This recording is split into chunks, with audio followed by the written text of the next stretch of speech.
आज का जो लेक्चर है सिद्ध कुंजी का स्तोत्र का आगे का रहस्य में जाने हेतु पहले तो हमें उस रहस्य को समझना है जिससे ये सारे जो मंत्र है या तो जितने श्लोक है उसको समझने हेतु हमें कुछ एक उसका विस्तार मिले। क्योंकि बात यहाँ पे आती है कि हम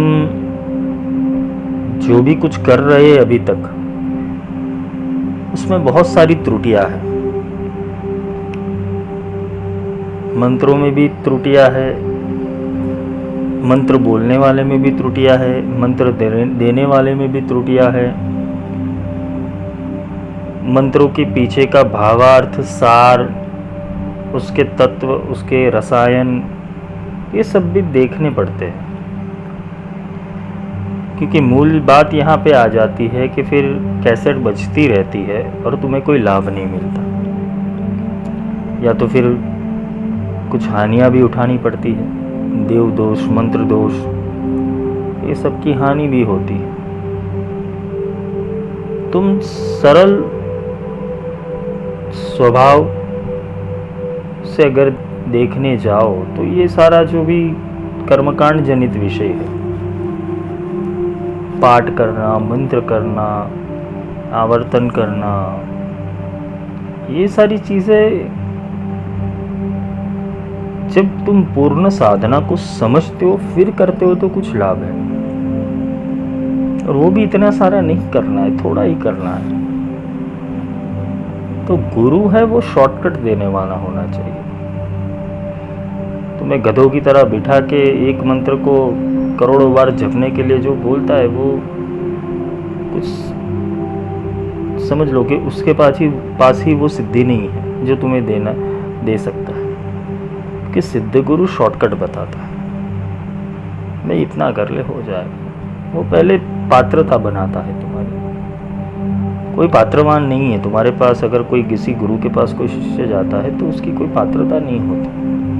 हाँ, कुछ उसके विशेष गुण होते हैं जिसके द्वारा वो गुरु उसके अंदर ओप डालता है, उसका कार्विंग करता है, उसके मन को, इसके अहंकार को ठोस लगा के देखता है कि ये घड़ा फूटने वाला है कि नहीं, या तो चलने वाला है। तो जो सिद्ध गुरु परंपरा है उसके अंदर अगर देखने जाए तो जल्दी से कोई तुम्हें मंत्र नहीं देगा, या तो फिर कुछ ऐसी क्रियाएं दिखाएगा जिससे तुम्हारा मन शांत हो पाए कि हाँ भाई तुम अपने मन को मना लो, इसलिए ये मंत्र करो, ओम नमः शिवाय है या ओम ऐमृतुल्यं चामुंडाय विच्चे है, करो। ये तुम उससे ही मानने वाले हो तो वो भी क्या करेगा बेचारा, हाँ भाई ये मंत्र कर। किंतु अगर कोई गुरु तुम्हारा आध्यात्मिक पथ दर्शन करना चाहता है या तो तुम्हें वो सार तक ले जाना चाहता है, बोध तक ले जाना चाहता है, तो ये जंजाल से तुम्हें छुड़ा देगा।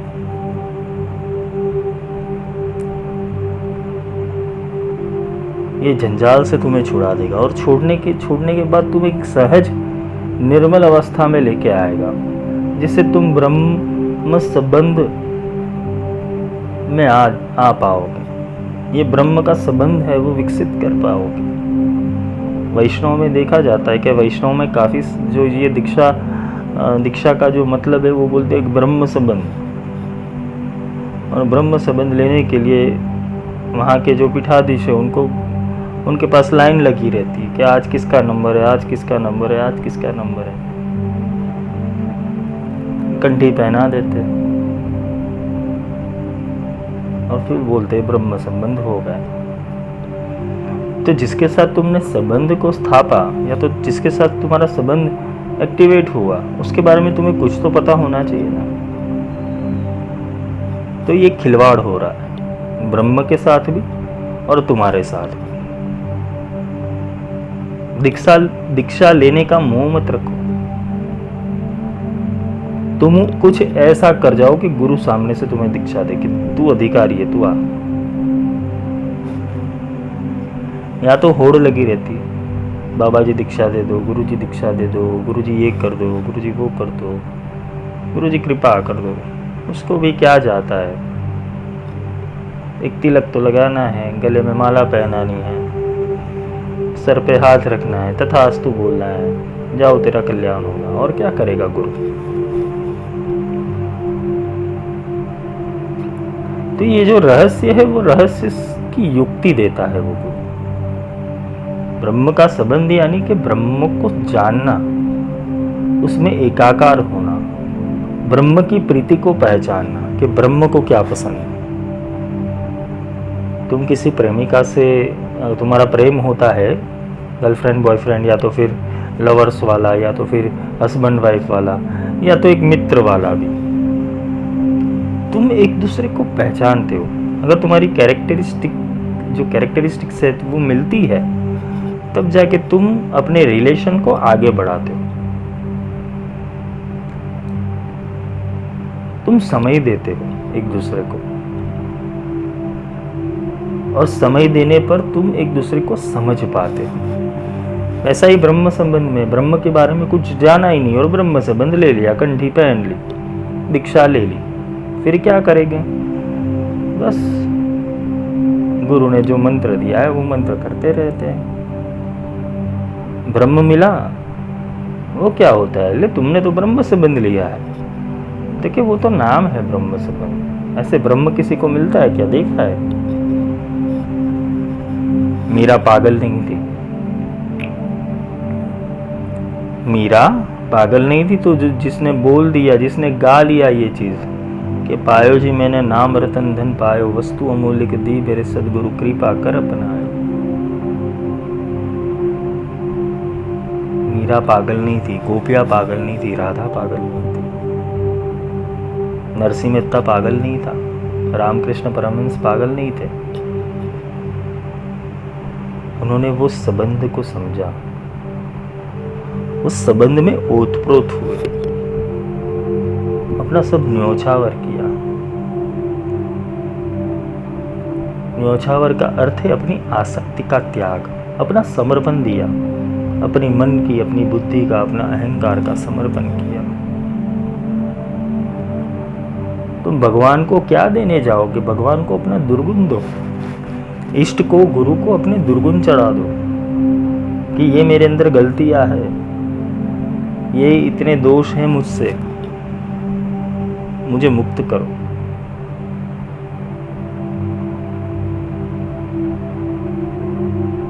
तुम स्वच्छ हो जाओ, पहले निर्मल हो जाओ।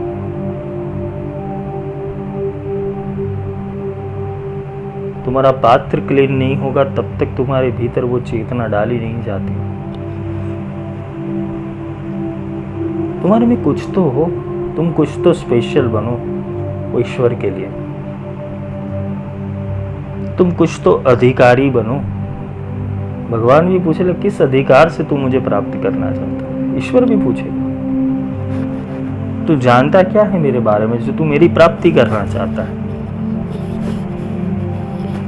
तूने मुझे शास्त्रों से पढ़ा है, कथाओं से पढ़ा है, पुराणों से पढ़ा है,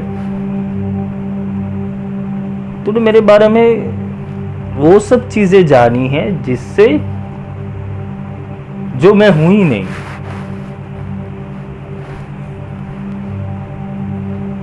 जो मैं हूं ही नहीं वो सारी चीजें पढ़ी।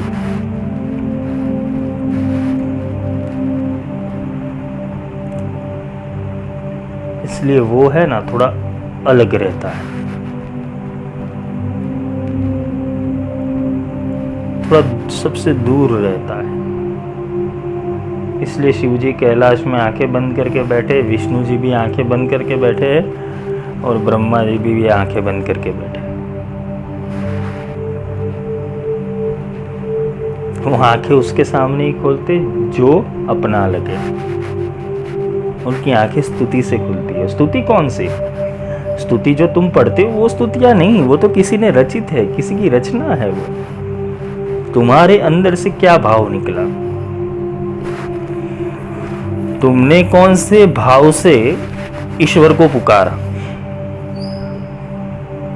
तुम्हारी स्तुति की रचना कैसे बनी? तुम्हारे भीतर से कौन सा पद निकला, तुम्हारे भीतर से कौन सा छंद निकला, तुम्हारे भीतर से कौन सा काव्य निकला उसके लिए। भक्ति की बड़ी बड़ी बातें होती है क्या? कभी रोए हो उसके सामने? कभी पुकार लगाई है कि मैं तुझे चाहता हूं, क्या तू मुझे मिल?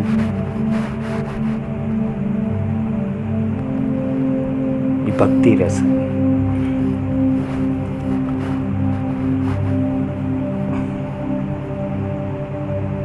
क्योंकि यहाँ पे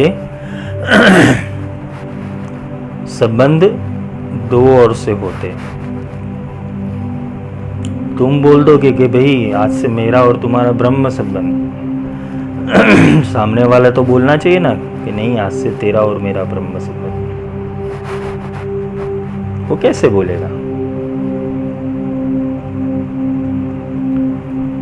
और अगर वो बोलेगा तो क्या तुम सुन पाओगे? तुम देख पाओगे? तुम क्या अनुभूत कर पाओगे वो चीज को कि वो तुमसे प्यार करता है या वो तुम्हें चाहता है? क्या तुम्हें ऐसा महसूस कभी हुआ है? भगवान को तो सब बिकते हैं, भगवान के पास तो हर कोई जाता है, भगवान को रिझाने हर कोई जाता है। तो भगवान किसी के पास आए, ये बड़ी बात होती है। तो इसके लिए पात्रता बनानी है। नहीं तो करते रहो, साधना करते रहो, मंत्र करते रहो, पुरस्चरण करते रहो, यज्ञ यज्ञादि करते रहो, तर्पण करते रहो, दान पुण्य करते रहो, सब करते रहो।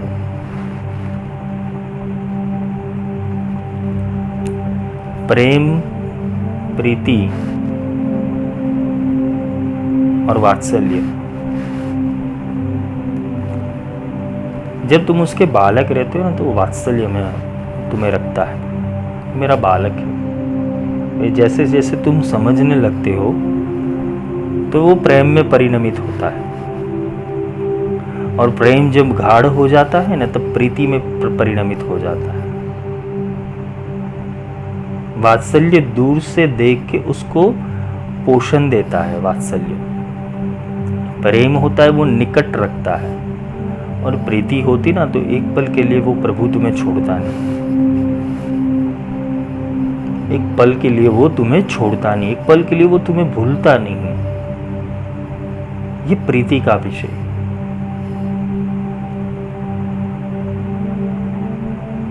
ये सहज है, कोई बहुत बड़ी चीज नहीं है, सहज है। लेकिन सहजता नहीं आती, ये प्रॉब्लम है। सहजता इसीलिए नहीं आती कि तुम सब कुछ छोड़ दोगे ईश्वर के लिए, किंतु तुम्हारा अहम, अहंकार, महत्व, अंतिम ये 3 गुण भी आ जाते।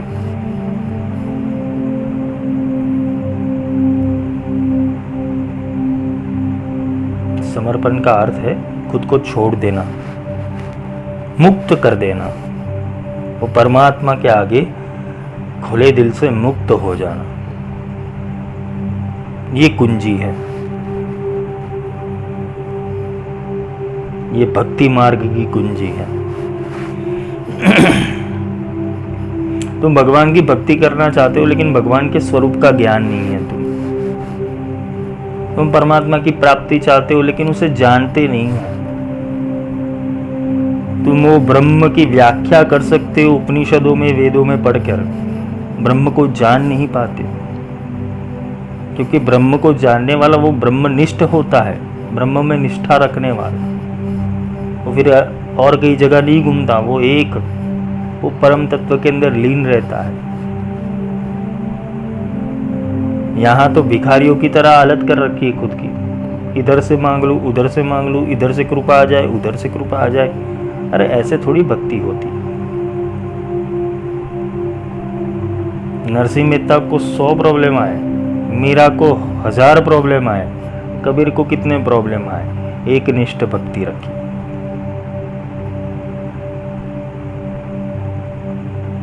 भक्ति बीज पलटे नहीं, जो जुग जाए अनंत।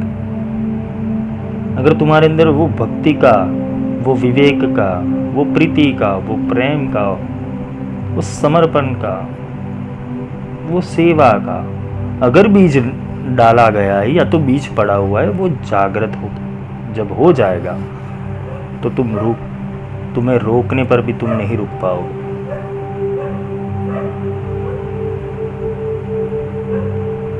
तो ये तो तभी संभव है जब भक्ति प्रकट हो।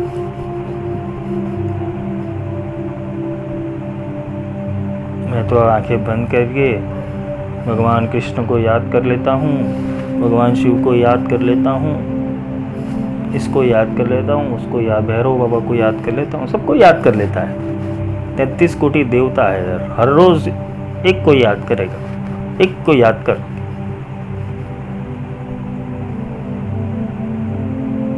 तैतीस कोटि नहीं है, 33 कोटि नहीं है।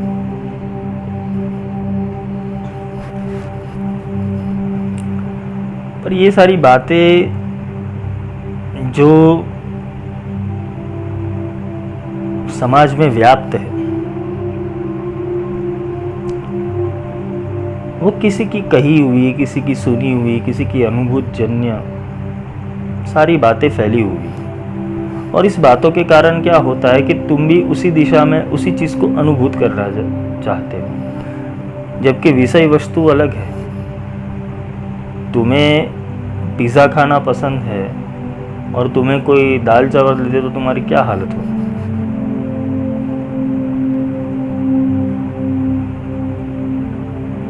ऐसी हालत वो भगवान की है कि उसको कुछ चाहिए अलग और तुम दे कुछ अलग रहे हो। भगवान भोग से नहीं प्रसन्न होते, किंतु भगवान जिस तत्व से प्रकट होते या तो जिस भक्ति भाव से प्रकट होते, वो पकड़ना जरूरी है।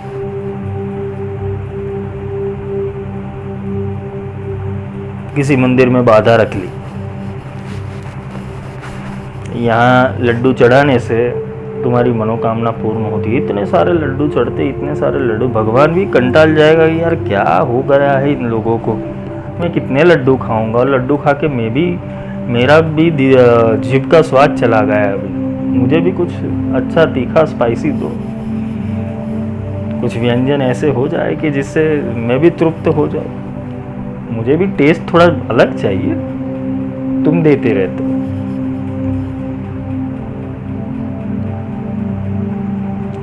अच्छा है, वो तो तुम्हारा विषय है, हर एक का अलग अलग विषय है, हर एक की अलग अलग मान्यता है। फूल चढ़ाओ, बत्ती करो, नारियल फोड़ो,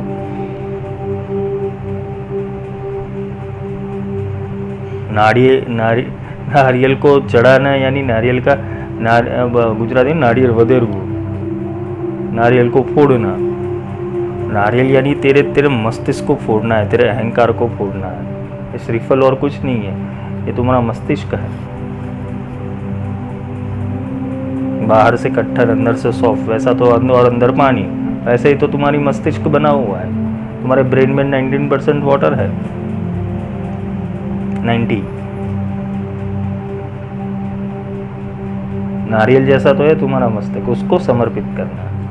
तुम जाके नारियल देते हो भगवान को, भगवान बोले इसका मैं क्या करूं, मैं तो खाने नहीं आने वाला बाहर, क्या करूं नारियल का, फोड़ेंगे और प्रसाद करें। किसी की चढ़ाई हुई नेगेटिविटी ओ हनुमान जी का प्रसाद है, गणपति का प्रसाद, ले लो।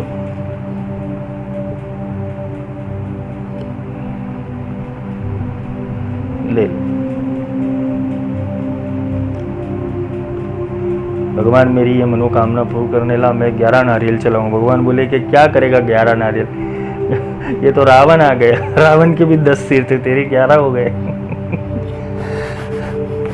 ईश्वर तुम्हारे पे हंसता है, तुम्हारी नादान बुद्धि पे, तुम्हारी दुर्बुद्धि पे, तुम्हारी मूर्खता पे ईश्वर अंदर बैठ के हंसता है। वो क्या करेगा, वो भी देखेगा कि क्या, कहाँ, मैं कौन हूँ, क्या हूँ, वो किसी को जानने में इंटरेस्ट नहीं है। बस मनोकामना पूर्ण, मनोकामना पूर्ण, मनोकामना पूर्ण। एक किसी एक बहन ने बहुत अच्छा प्रश्न मेरे को पूछा था, उसका मैं उत्तर अवश्य दूंगा।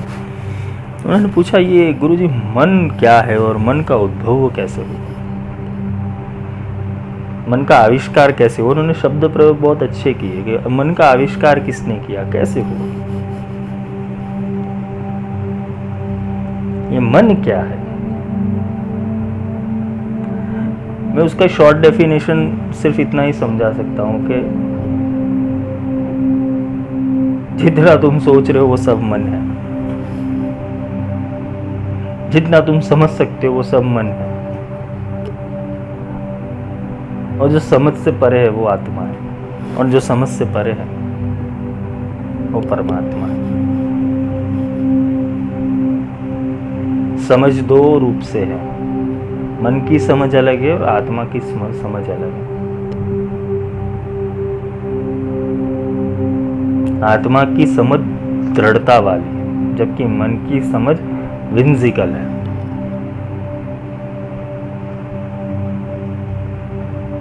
मन इधर उधर हो सकता है, आत्मा अविचल है।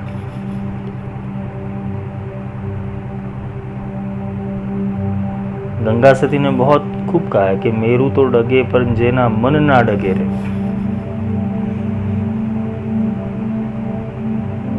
मेरू यानी पर्वत हिल जाए, लेकिन जिसका मन नहीं हिलता, जिसने अपने मन को काबू में कर रखा है, मन के ऊपर प्रभुत्व कर रखा है,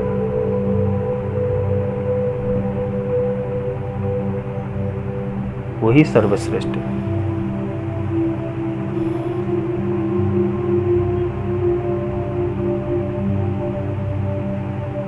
भले भांगी पड़े ब्रह्मांड, पूरा ब्रह्मांड तुम्हारे सामने क्यों नहीं टूट जाता, फिर भी तुम्हारा मन अविचल रहना चाहिए।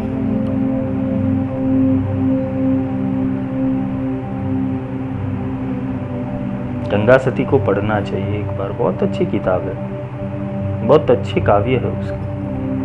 उन्होंने भक्ति के विषय में, गुरु के विषय में, शब्द के विषय में, नाद ब्रह्म के विषय में बहुत कुछ लिखा हुआ है। देखो वो अनपढ़ थी, पढ़ी लिखी नहीं थी वो, किंतु जब उसने वो काव्य गाए, वो छंद गाए, वो वाणी निकाली, तो वाणी आई कैसे उसके पास। यहाँ पढ़े लिखों का काम नहीं, यहाँ पढ़े लिखों का काम नहीं, यहाँ समर्पित और सुसमझ वाले इंसान का कार्य है, जो समझ पाए, जिसका आत्मा स्थिर है, जिसका मन स्थिर है, तन मन वचन स्थिर हो, सूरत निरत स्थिर हो। तन मन वचन सूरत और निरत,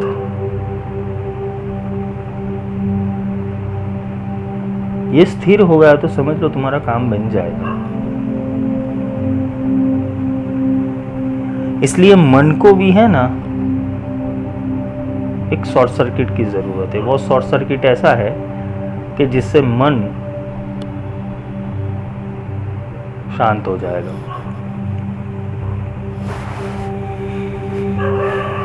इसलिए जो गुरु होता है वो युक्ति से तुम्हारे भीतर के प्रोग्रामिंग को चेंज कर देता है, तुम्हारे भीतर पड़े हुए भक्ति बीज को जागरूक कर देता है, तुम्हारे भीतर पड़े हुए आत्म बीज को, ब्रह्म बीज को जागृत कर देता है।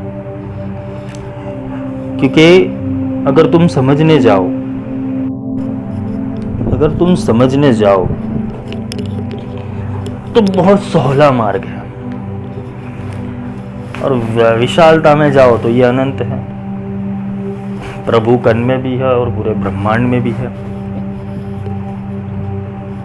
वो एलिमेंट है तत्व रूप में।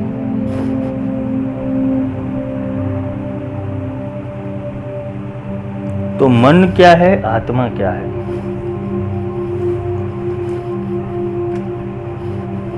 मन का प्रोग्राम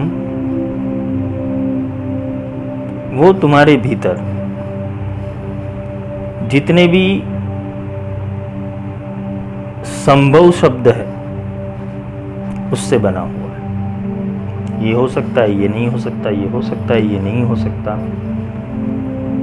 ये जो चयन करता है ना तुम्हारे भीतर, वो मन है। और जो दृढ़ निश्चयी बैठा है कि यही हो सकता है, वो आत्मा है।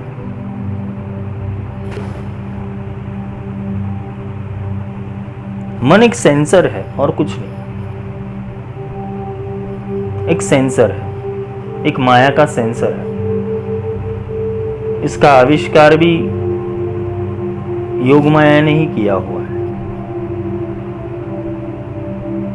वो इसीलिए किया हुआ है कि जब ब्रह्म, निर्गुण ब्रह्म अपना विस्तार करना चाहा और एक लीला, एक नाट्य खेलना चाहा, तो उसने ये सेंसर बना दिया हर एक के अंदर।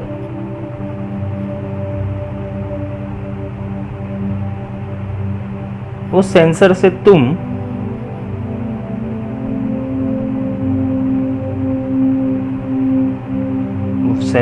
तुम सारी चीजों की अनुभूति करते हो, प्रत्यक्ष या परोक्ष रूप से। लोग माइंड पावर के क्लास लेते हैं, माइंड पावर के क्लास कराते हैं। जिसको मारना है उसको पावर देके करोगे भी क्या? इसको खत्म करना है, मोक्ष मार्गीय व्यक्ति को, माया मार्गीय नहीं। माया के लिए मन चाहिए, किंतु जो साधना पथ में है, मोक्ष पथ में है, उसके लिए मन का कोई काम नहीं। अगर तुम्हारी साधना दृढ़ हो जाए तो मन भी एक जगह पे स्थिर रह जाएगा, फिर वो कचकच नहीं करेगा, वो डिस्टर्ब नहीं करेगा। कभी क्रोध आ गया, कभी मोह आ गया, कभी लालच पैदा हो गई, कभी शंका आ गई, कभी कुशंका प्रकट हो गई, ये तुम्हारे से एडवांस है। वो आत्मा की जागृति ना हो, इसलिए मन का प्रोग्राम तुम्हारे अंदर। जो अविद्या पड़ी हुई है तुम्हारे भीतर, वो अविद्या और कुछ नहीं, ये मन ही है। मन को चाहिए भोग। अगर सतयुग की बात करें, वहां प्रभु भजन, प्रभु कीर्तन, नाम स्मरण, विज्ञान, वेद, उपनिषद, ऋषि परंपरा, गुरुकुल परंपरा, ये सब चलता था सतयुग के अंदर। फिर जब द्वापर में आए तब राक्षस आ गए, त्रेता में आए तो राक्षस आ गए। सतयुग में तो सब हंस ही थे, मनुष्य, देव और ईश्वर। द्वापर आया राक्षस, त्रेता आया राक्षस आना शुरू हो गए।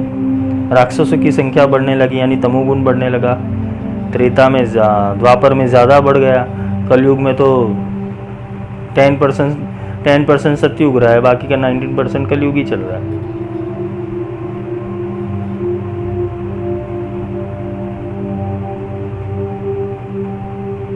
ये सेंसर,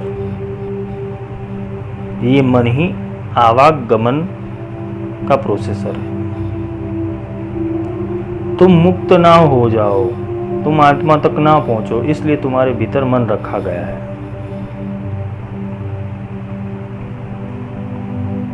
मन है तो तुम विषयों को पकड़ते हो, विषय इंद्रियों को दौड़ाते हैं, इंद्रिया वापस मन को दौड़ाती है, ये सर्कल चालू रहता है।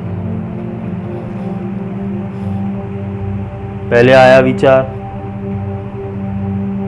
विचार मन को समझा, मन को समझने के बाद इंद्रिया एक्टिवेट हुई, इंद्रिया भोग हेतु आगे बढ़ने लगी। मन में आदेश आया, बुद्धि ने आदेश दिया ये करना है,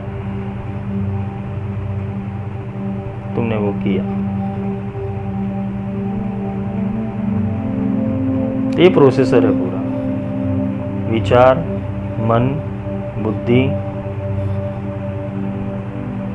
इंद्रिय और अहंकार, ये पूरा प्रोसेसर, ये फॉलो पूरे दिन रहता है तुम्हारे भीतर। जब साधना करने बैठते हो तो तुम्हें कहते कितने बजे, देखना ज़्यादा तो नहीं होगा टाइम। माला एक बाजू चालू है, किचन में क्या चल रहा है, आज मैं नौकरी पे जाऊंगा तो बॉस क्या बोलेगा, चालू है। आज मेरी बहू ने कुछ मेरे से अच्छी बात नहीं की, माला चालू है। आज मेरे बेटे ने मेरे से अच्छी बात नहीं की, माला चालू है। तुम करते क्या हो, तुम चिंतन क्या करते हो माला करते समय?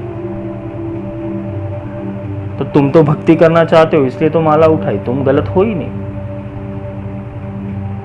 तुम गलत हो ही नहीं। गलती कौन करवा रहा है यहाँ पे? मन। वो तुम्हारे अंदर विचार डालते रहता, देख ऐसा हुआ, देख ऐसा हुआ, देख ऐसा हुआ, देख ऐसा हुआ, और तुम सुन भी लेते हो, हाँ हाँ ऐसा हो सकता है, हाँ ऐसा हो सकता है।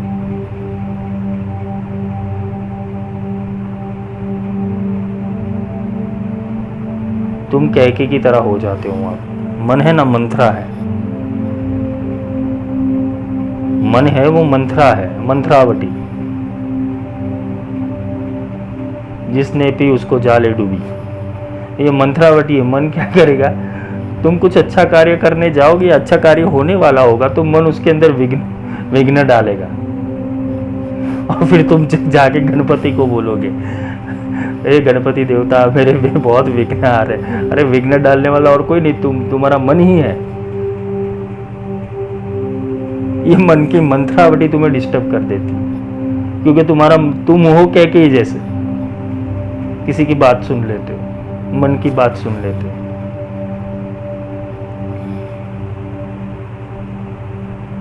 यहाँ पे तुम्हारी गेम मन बिगाड़ देता है। वो विक्रम बेताल था ना, तू बोला तो मैं चला, बुलाएगा भी वही, मुंह में उंगलियां डाल डाल के बुलवाएगा। अरे ऐसा होगा तो, अरे ऐसा होता तो। ये कौन कर रहा है तुम्हारे भीतर? तुम्हें रोज का रोज गाइडेंस कौन दे रहा है अंदर बैठ के? वो मन है, समझ लो। मन जहां लोभ और लालच और मोह होगा ना, वही भक्ति करने बैठेगा। ये भी बात याद रखना। तुम आत्मा से भक्ति कर रहे हो या मन से भक्ति कर रहे हो, इसमें दोनों में तफावत क्या होगा? आत्मा होगा वो अनुशासन से चलने वाला होगा, अनुशासित होगा, जबकि मन क्या करेगा? छूट छाट लेगा।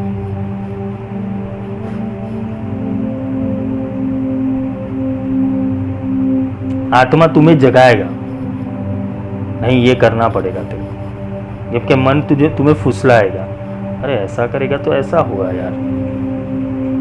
दोनों की बातें समझ में आ रही?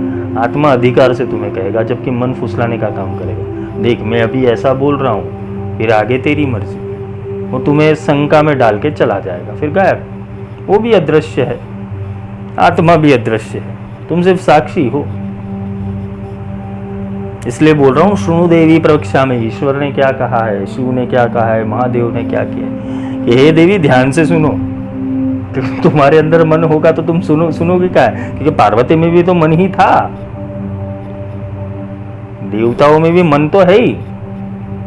देवता कोई अमन अवस्था में नहीं जीते, मन तो है ही। नहीं तो सती का देह त्याग होने पर भगवान शंकर विलाप करने नहीं बैठे, वो तो आत्मा थे, तो फिर वो तो महा परमात्मा थे, तो वो विलाप करने क्यों बैठे? फिर राम को जब सीता छोड़ के चले, सीता का जब हरण हो गया तो विलाप करने क्यों बैठे?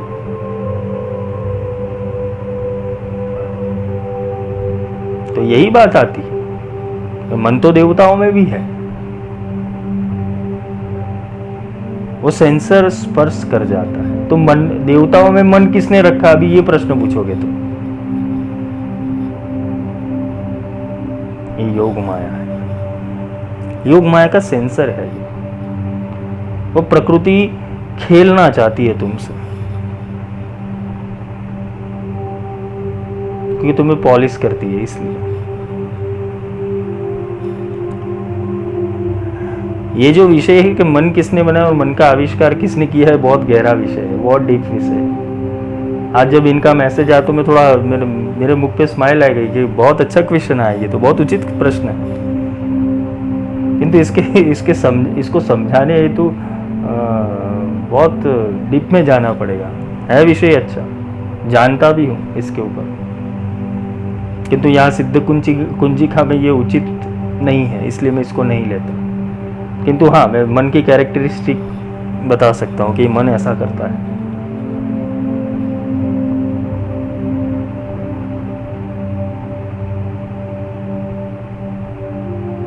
मन जाए तो जाने दे, ना जाने दे शरीर।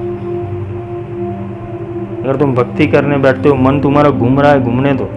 उसको स्विट्जरलैंड फरना है, उसको ऋषिकेश फरना है, इसको केरला फरना है, इसको श्रीलंका जाना है, इसको पाकिस्तान जाना है, इसको चीन की चिंता है, इसको मोदी की चिंता है, इसको अमिताभ बच्चन की चिंता है। जाने दो, दृढ़ कर रहा शरीर, तुम अपना शरीर दृढ़ कर रखो। दौड़त दौड़त दौड़ या जा लग मन की दौड़, दौड़ थकी मन स्थिर भया वस्तु ठोर की ठोर। तुम भागो मत, मन को जितना दौड़ना है दौड़ने दो, तुम बैठे रहो। गुरु जी ध्यान नहीं हो रहा, अरे बैठे रहे, 1 घंटा बैठे रहे, चुपचाप बैठे रहे, कुछ मत कर। मन विचलित होता है, क्यों होता है? क्या ऐसे हार्ड क्वेश्चन है मन के? ला मेरे सामने, क्लियर करता हूं। तो वर्तमान समय के अंदर साधना करने बैठा, तो साधना करने के अंदर तेरे को साधना पे ही लक्ष्य लगाना चाहिए ना, फिर दूसरी चीजों पे लक्ष्य नहीं लगाना चाहिए। दूसरे विचार, बहुत विचार आते हैं, क्या करूं? ये जो बहुत विचार आते हैं ना, इसलिए आता है कि उसको साधना पसंद नहीं है, वो भक्ति का ढोंग कर रहा है। तो जिसको प्रभु से भक्ति है या तो प्रभु प्राप्ति करनी है, तो वो आज ध्यान में बैठ के देखेगा क्या आज मेरे को कौन सी चीज की प्राप्ति होगी, उसका लक्ष्य अलग है। अगर तुम्हारा लक्ष्य परमात्मा नहीं है तो तुम साधना मत करना। क्यों? क्योंकि साधना करने से तुम्हारी अधोगति ही होगी। क्योंकि देवी ने क्या बोला, यम यम चिंतयते कामम तम तम प्राप्नोति। तुम साधना करते समय भी बुरे विचार ही करते हो, उसका ही रोटेशन आता है। तो फिर क्या होगा, यम यम चिंतयते कामम तम तम प्राप्नोति निश्चयम। तुम जो सोचोगे वो प्राप्त होगा। तो तुम साधना करते समय भी गलत सोचोगे, लॉ ऑफ अट्रैक्शन होगा, वो चीज़ तुम्हारी जिंदगी में अपीयर हो जाएगी। और कुछ लोग बोलेंगे, गधे लोग ऐसे बोलेंगे, मेरी सिक्स सेंस जागृत हो चुकी है कि मैं जो सोचता हूँ वो होता है। अरे पर तू गलत सोचता ही क्यों है?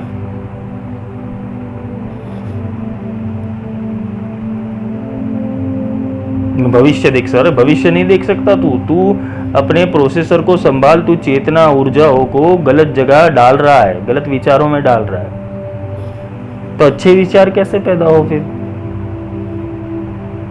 अच्छे विचार तुम्हारे भीतर तभी पैदा होंगे जब तुम स्वाध्याय करोगे, सत्संग करोगे। दिन में 1 घंटा तुम ऐसा निकालो जिसके अंदर तुम अपने माइंड को बूस्टअप कर पाओ कि मैं एक अच्छे विचार या तो अच्छे लेक्चर्स या तो अच्छे मोटिवेशनल लेक्चर सुनूंगा।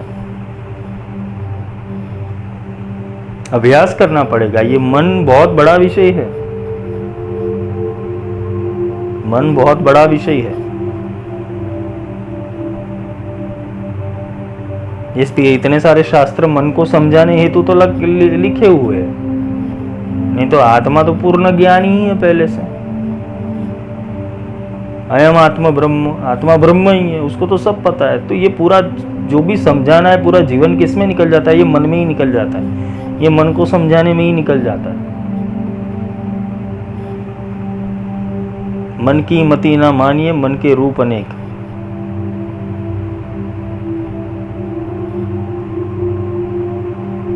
मन की मानो मत, मन के रूप अनेक है। तो कुछ लोग, मेरे मन में जो आया वो मैंने किया, उसमें क्या गलत किया?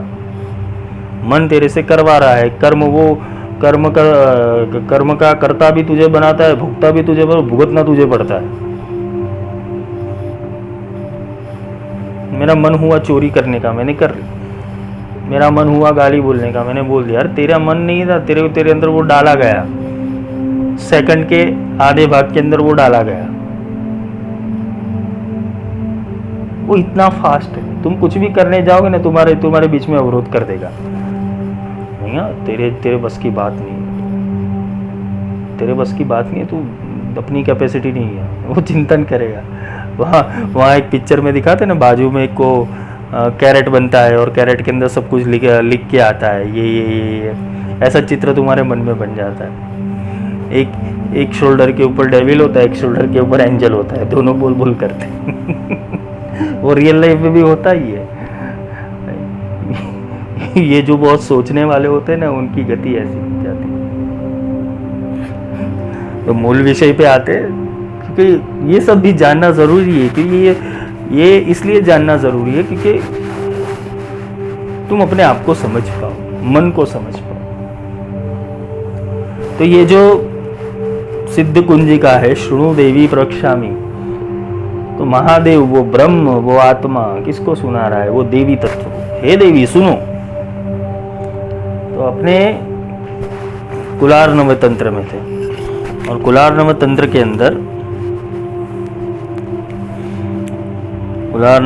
के अंदर भगवान ने पराप्रसाद मंत्र के बारे में समझाया था। भगवान ने बोला था कि वट के लघु बीज में जैसे विराट वृक्ष विद्यमानता से सभी परिचित है, वृक्ष में उसमें सूक्ष्म रूप में विराजमान है, इसी तरह पराप्रसाद मंत्र में सारा ब्रह्मांड समाहित है। भगवान आगे कहते हैं कि हे सुरेश्वरी, भोजन के अत्यंत सुरस और मधुर परिपाक के लिए पदार्थों में उचित मात्रा में नमक का मिश्रण अनिवार्यतः आस्वादजनक होता है, भोक्ता की तृप्ति तभी संभव है। उसी तरह पराप्रसाद मंत्र में जो मंत्र संगत नहीं होते उनमें निग्रहानुग्रह शक्ति का उल्लास नहीं हो पाता, क्योंकि वे मंत्र शक्ति से रहित हो जाते। ये समझ लो, जितने भी मंत्र है, तांत्रोक्त मंत्र ले लो, वेदोक्त मंत्र ले लो, इसमें ये पराप्रसाद मंत्र का मिश्रण नहीं है ना, तब तक वो मंत्र उल्लासित नहीं होता। तुम बोलते हो, अच्छे से गा भी सकते हो, किंतु उसका उल्लास, वो करने में मजा है। जैसे जैसे तुम मंत्र करो वैसे वैसे ऊर्जा बढ़ती रहे तुम्हारे भीतर। तो ये पराप्रसाद मंत्र का जब तक मिश्रण नहीं होता ना, तब तक ये ऊर्जा, जैसे सब चीजों के तुम जितने भी व्यंजन बनाते हो उसके अंदर नमक की मात्रा समरस होनी चाहिए, तो तुम वो उसका स्वाद ले सको। वैसे अगर तुम मंत्र करते हो, अनुष्ठान करते हो, जप करते हो, ये पराप्रसाद मंत्र नहीं है तुम्हारे पास, तब तक तुम्हारा लय नहीं होगा। वो शब्द, वो नाद ब्रह्म, वो शब्द ब्रह्म, वो नाद ब्रह्म, वो लय नहीं होगा। वो ऊर्जा ऊपर की ओर नहीं बढ़ेगी। भगवान शंकर आगे कहते हैं कि शास्त्र यह एक स्वर से प्रतिपादित करते हैं कि पराप्रसाद मंत्र प्रयत्न पूर्वक गोप्रिय रखना जाना चाहिए। प्रयत्न पूर्वक का तात्पर्य है दीक्षा की योग्यता, अयोग्यता, उसकी अधिकारिकता और अनधिकारिकता का पूर्ण विचार करके ही मंत्र प्रदान करने की और संकेत कर रहा है। तो यह मंत्र किसको मिलता है? ज़्यादा तक वो बोला जाता है कि जब तक साधक की पात्रता नहीं होती तब तक ये मंत्र नहीं दिया जाता, क्योंकि ये फिर अश्वस्थामा जैसा कार्य करता है। अश्वस्थामा अपनी सिद्धियों का, विद्याओं का दुरुपयोग करता है। इस हेतु से ये मंत्र को गुप्त रखने को बोला गया है, या तो इसके विधान को गुप्त रखने को बोला गया है। फिर बात ये पे आती है कि यहाँ गुप्तता जैसा कुछ नहीं है, यहाँ गुप्तता जैसा कुछ नहीं है। यहाँ समझने वाला और समझाने वाला, ये दोनों के ऊपर निर्भर करता है कि गुप्तता क्या है क्या। बाकी लोगों को पता भी नहीं चलता। ये गुरु और शिष्य का संबंध है। इसके बीच में अगर कोई तीसरा भी आ जाए और बोले कि भाई गुरु और शिष्य क्या बातें करते हैं, वो तो शिष्य के भीतर की चेतना को पता है और गुरु के भीतर की चेतना को पता है, और किसी को पता ही नहीं चलता। तो गोपनीयता की बात क्या आती है कि उसका जो विधान है, उसको देने का विधान, वो गोपनीय है। वो सामान्य रूप से ही दिया जाता है, किंतु वो तभी जाके संभव है कि जब उसकी पात्रता हो। क्या ये धारण करने योग्य है? ये क्या वो नाद गंगा को धारण करने के लिए पहले वो शिव बना कि नहीं बना? वो शब्द ब्रह्म को धारण करने हेतु शिव बना कि नहीं बना? तभी जाके पराप्रसाद मंत्र जब साधक की पात्रता हो जाती है, वो अपने आप प्रकट होता है।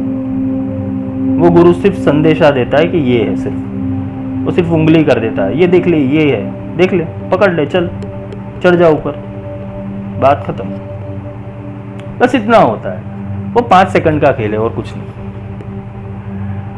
ये 5 सेकंड के खेल के लिए तुम्हें तुम्हारी पात्रता बनाने में पूरी जिंदगी निकल जाती है।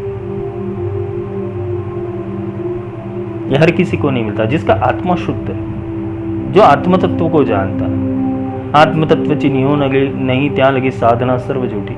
जब तक आत्मा नहीं समझ में आती, या तो आत्मा से तुम उद्गार नहीं करते, तब तक ये पराप्रसाद मंत्र तुमसे दूर है। इसलिए हे देवी, इसको गुप्त रखना चाहिए और पूर्ण विचार करके ही मंत्र प्रदान करना चाहिए। क्योंकि साधक कैसा है, यो यदि मोहदास्यति स पापियान भवति। अथर्वशीष में भी बोला है कि अगर मोहवश किसी को दे दिया तो वो पाप का भागीदार, वो गुरु बन जाता है। ऐसे ही बगलामुखी मंत्रों के अंदर बोला गया है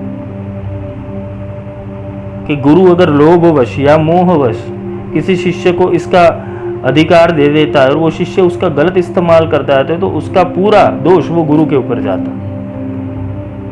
इसलिए गुरु सभी को ये मंत्र प्रदान नहीं करते। जिसकी पात्रता होती है उसको देख देख के फिर आगे बढ़ाया जाता है।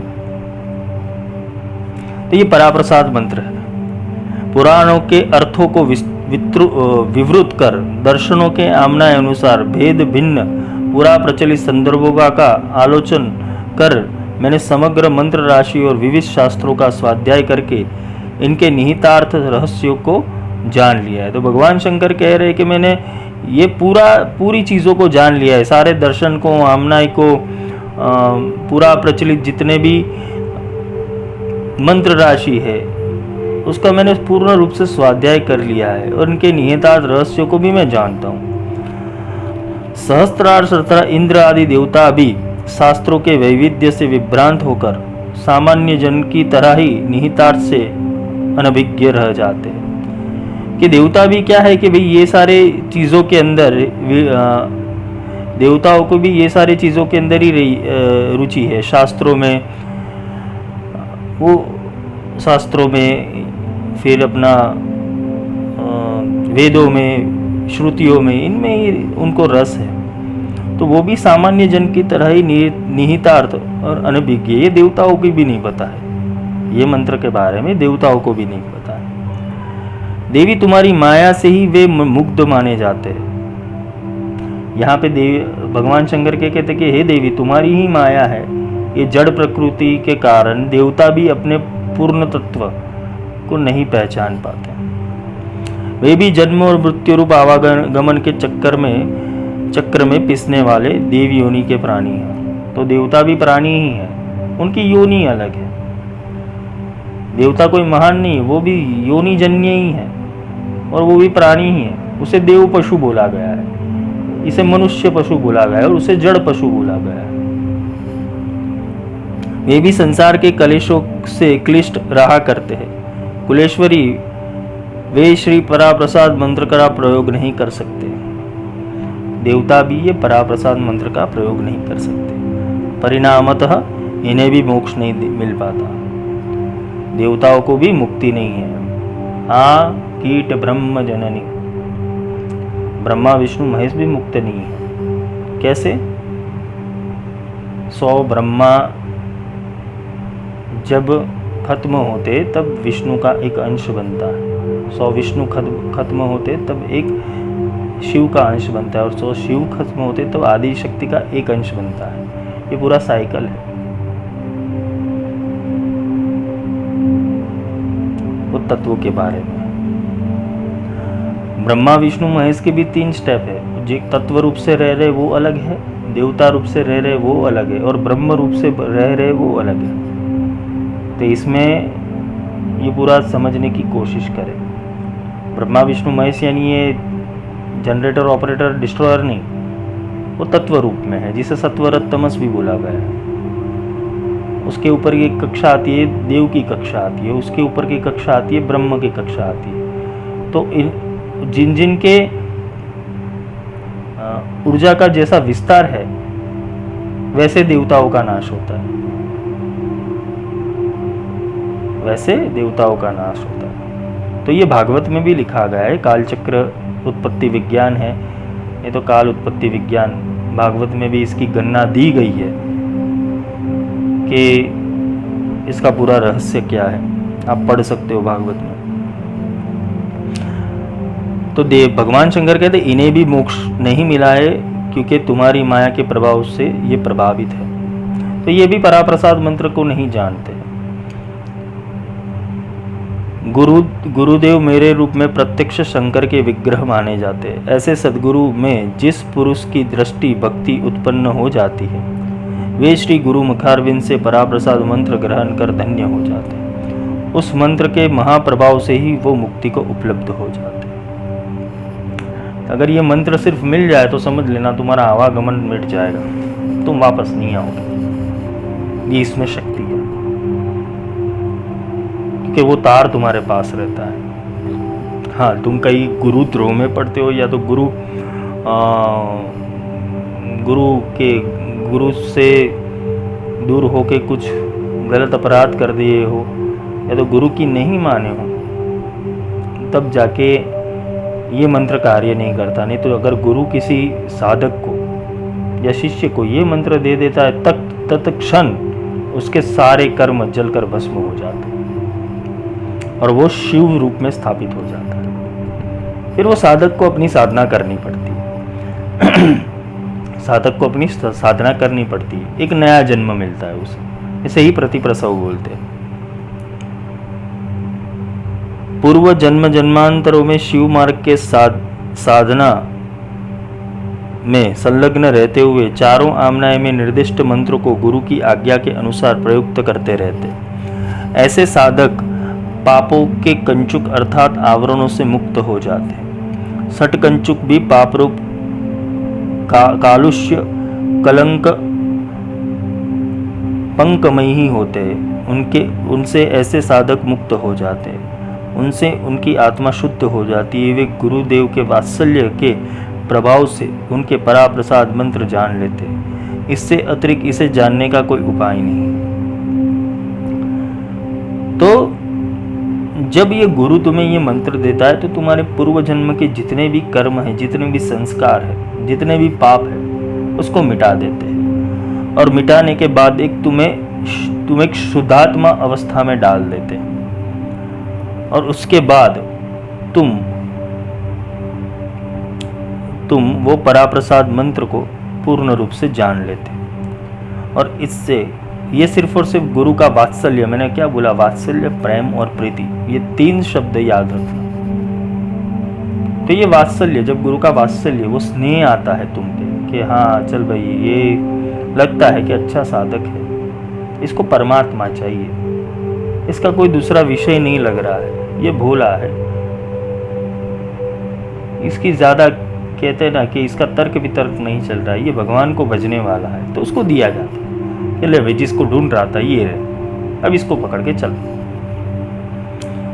यहाँ कुलाधीश्वरी देवी पार्वती के कुलामनाई के इस विभाग के अनुसार उन जीवन मुक्त साधक शिरोमणियों के नाम बताते हुए भगवान शंकर कह रहे कि हे प्रिय पार्वती, ब्रह्मा, विष्णु, रुद्र, इंद्र, वरुण, कुबेर आदि देवेश्वर, अष्टवसु, एकादश रुद्र, सूर्य, 10 दिक्पाल, मनु, चंद्र और मार्कंडे आदि मुनीश्वर, वशिष्ठ आदि ऋषिश्वर, सनक, सनंदन और सनत कुमार तथा व्यास आदि से भी ये सभी ऊर्ध्वामनाएं सिद्धि महायोगेश्वर अब इतिहास के विषय बन चुके। ये सभी जीवन मुक्त थे। तो ये जितने भी देवताओं के नाम बोले गए वो जीवन मुक्त थे और ये इतिहास बन चुके हैं, क्योंकि इन्होंने भी पराप्रसाद मंत्र को ग्रहण किया हुआ है। यक्ष, किन्नर और गंधर्व, इसके साथ ही सिद्धांत शास्त्र में प्रवीण, सिद्ध और विद्याधर आदि देवलोक के विद्या निष्णा साधक श्री पराप्रसाद मंत्र के महाप्रभाव से अनंत मंत्र फल पाकर धन्य हो चुके।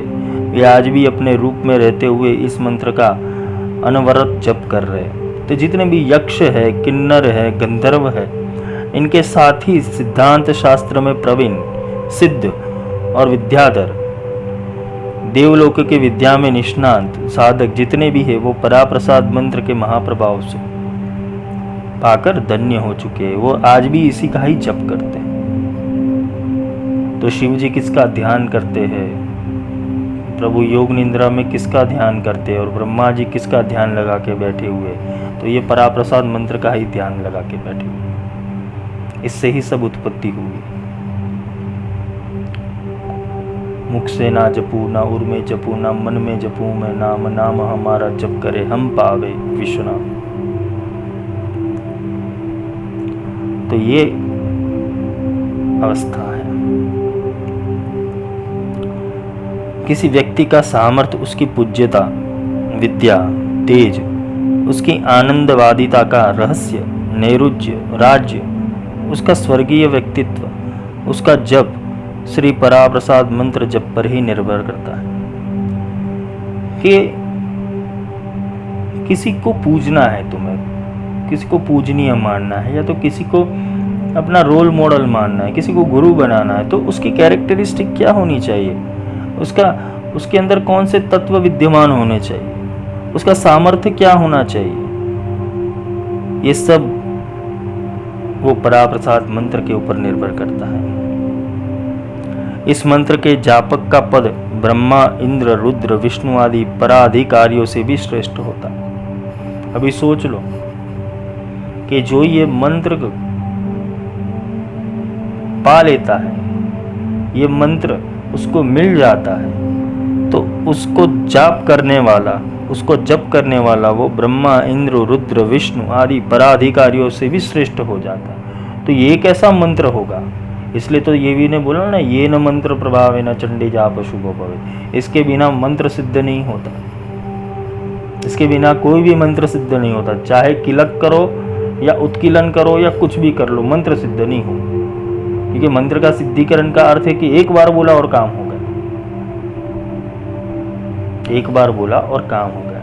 इसलिए बगलामुखी को ब्रह्मास्त्र विद्या बोलते हैं। एक बार बोला वो अचूक है, वो लगेगा, बाण लगेगा। ब्रह्मास्त्र अपना निर्धारित किया हुआ लक्ष्य बिना लक्ष्य प्राप्त किए वो वापस नहीं फिरता ब्रह्मास्त्र। वैसे ही साधक की अवस्था होती कि उसके मुख से एक बार निकल गया तो काम होना ही होना।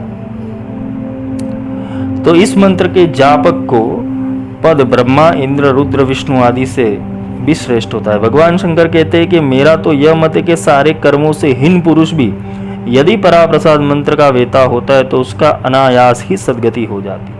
अगर किसने कितने भी पाप कर्म किए अपने जीवन के अंदर, कितना भी दुष्ट था, कितना भी अधम से अधम कृत्य करने वाला है, निंदनीय कृत्य करने वाला है, पर किंतु जब उसने पराप्रसाद मंत्र को अगर प्राप्त किया तो उसकी भी सद्गति हो जाती है।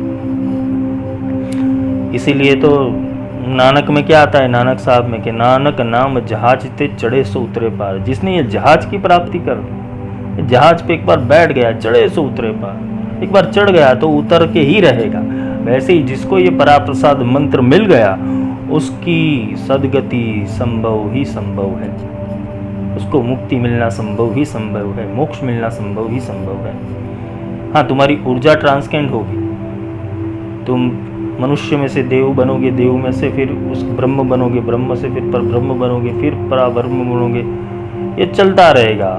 एक दिन तुम मुक्त अवस्था में आ जाओगे, तुम्हारी श्रेणी बदली जाएगी, तुम्हारी श्रेणी बदली जाएगी। वहां पे भी कर्म होते हैं, ऐसा नहीं कि ब्रह्मा विष्णु महेश कर्म से अलग है, वो भी कर्म से बंधे ही हुए। वहां तक ईश्वर भी कर्म से बंधा हुआ है। भगवान कृष्ण ने गीता में यही तो अर्जुन को समझा है कि मुझे भी कर्म करना पड़ता है और मुझे भी कर्म के फल भुगतने पड़ते हैं। तो तुम कहाँ कर्मों से बचने वाले हो? तुम कर्मों से एक ही रूप से बच सकते हो। सर्वधर्मान परित्यज्य मामेकं शरणं व्रज। सर्व धर्म का त्याग करके मेरी शरण में आ जा और मैं जैसे बोल रहा हूँ वैसा कर्म कर, तो तुझे कर्म नहीं लगेगा, क्योंकि वहां तू कार्य नहीं कर रहा है, मेरी प्रेरणा कार्य कर रही है। वैसे गुरु क्या कहते हैं, तू मेरे वचन में रहे, तेरा सब कुछ ठीक हो जाए, तू अकर्ता हो जाएगा। तुम कर किसके लिए रहे हो? गुरु के लिए। फिर गुरु की भाई पात्रता देखनी पड़ती है। ऐसा नहीं कि गुरु ने जो बोल दिया वो कर दिया, ऐसा नहीं। गुरु अगर ब्रह्मनिष्ठ है, गुरु अगर तुम्हारा अच्छा सोचने वाला है तो उसकी बात मानो, जरूर है। शिष्य कीजिए जान के, गुरु कीजिए छान के। शिष्य अगर करना हो तो उसको पहले जान लो, फिर शिष्य बनाना। और गुरु करना हो तो उसे पहले छान लो कि वो कौन से लेयर के ऊपर बैठा हुआ है, वो क्या कर पाएगा तुम्हारे लिए। पहले समझ लो, एक दो साल निकालो। जैसे तुम अपनी मंगनी करते हो, मंगनी 1-2 साल रखते हो, फिर शादी करते हो, तो वैसे गुरु के साथ संबंध रखना चाहिए। पहले गुरु को जान लो कि क्या सच में ये गुरु मेरे को, तब तक एक्सरसाइज कर लो पूरी गुरु के ऊपर। और फिर जाकर जिस दिन लगे कि मुझे समर्पण करना है, तब अपने आप को वहां समाप्त करके आना, फिर वहां छिन्नमस्ता बन जाना, खड़ग लेके अपना सिर काट के वो गुरु के चरणों में दे देना। जिस दिन लगे कि बस यही मेरा उद्धार करने वाला है, तब जाके ये छिन्नमस्ता खुद बन जाना। वरना तब तक चलते रहो एक्सरसाइज। तुम गुरु की परीक्षा लो, गुरु तुम्हारी परीक्षा ले, चलते रहो। जिस दिन समर्पण हो जाए उस दिन समाप्त। क्योंकि तुम जितना समर्पण करोगे उतने हिसाब से ऊर्जा सामने मिलेगी। भगवान शंकर आगे कहते हैं कि श्री पराप्रसाद मंत्र के रूप में उसके घर में चिंतामणि ही विद्यमान जाता है। कि जिसने ये पराप्रसाद मंत्र को प्राप्त कर लिया तो उसका घर चिंतामणि हो जाए। चिंतामणि यानी तुम जो भी चिंतन करोगे उसकी प्राप्ति हो जाएगी। यह मंत्र ही कामधेनु रूप है। ये वहाँ उल्लासित माना जाता है। ये कामधेनु रूप है। कामधेनु यानी जो भी इच्छा करोगे वो प्रकट हो जाएगा। कल्प वृक्ष की मानो उसके वश में है। कुबेर भी उसकी किंकरता पसंद करते हैं। यह प्रभाव केवल श्री पराप्रसाद मंत्र के जप पे ही माना जाता है। तो तुम ढूंढ रहे थे धर्म अर्थ काम मोक्ष, तो ये पराप्रसाद मंत्र अगर मिल जाए जीवन में तो समझ लेना धर्म अर्थ काम मोक्ष चारों पुरुषार्थ तुम्हें सिद्ध हो जाएंगे। क्योंकि यहाँ पे भगवान शंकर उवाच है, मैंने नहीं उवाच किया। मैं तो एक मनुष्य हूँ, एक साधारण मनुष्य।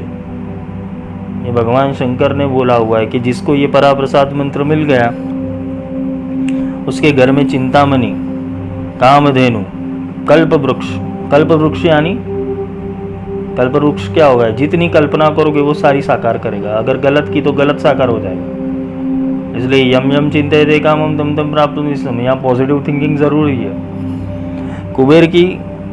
कुबेर भी उसकी किंकरता पसंद करते। कुबेर भी वहाँ लटार मार के आते। यह प्रभाव केवल पराप्रसाद मंत्र के जप का ही है।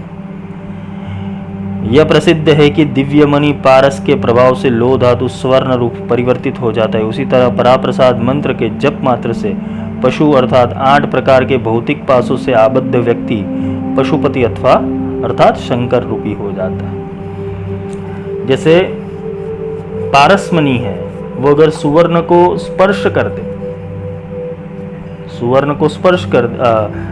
पारसमणि है वो लोहे को स्पर्श कर दे तो उसे सुवर्णमय बना देता है, सुवर्ण बना देता है। वैसे ही अगर ये पराप्रसाद मंत्र किसी को मिल जाता है तो वो व्यक्ति अष्टपाशों से मुक्त होकर वो खुद पशुपति शिव बन जाता है। ये पराप्रसाद मंत्र की ताकत है। अभी सोचो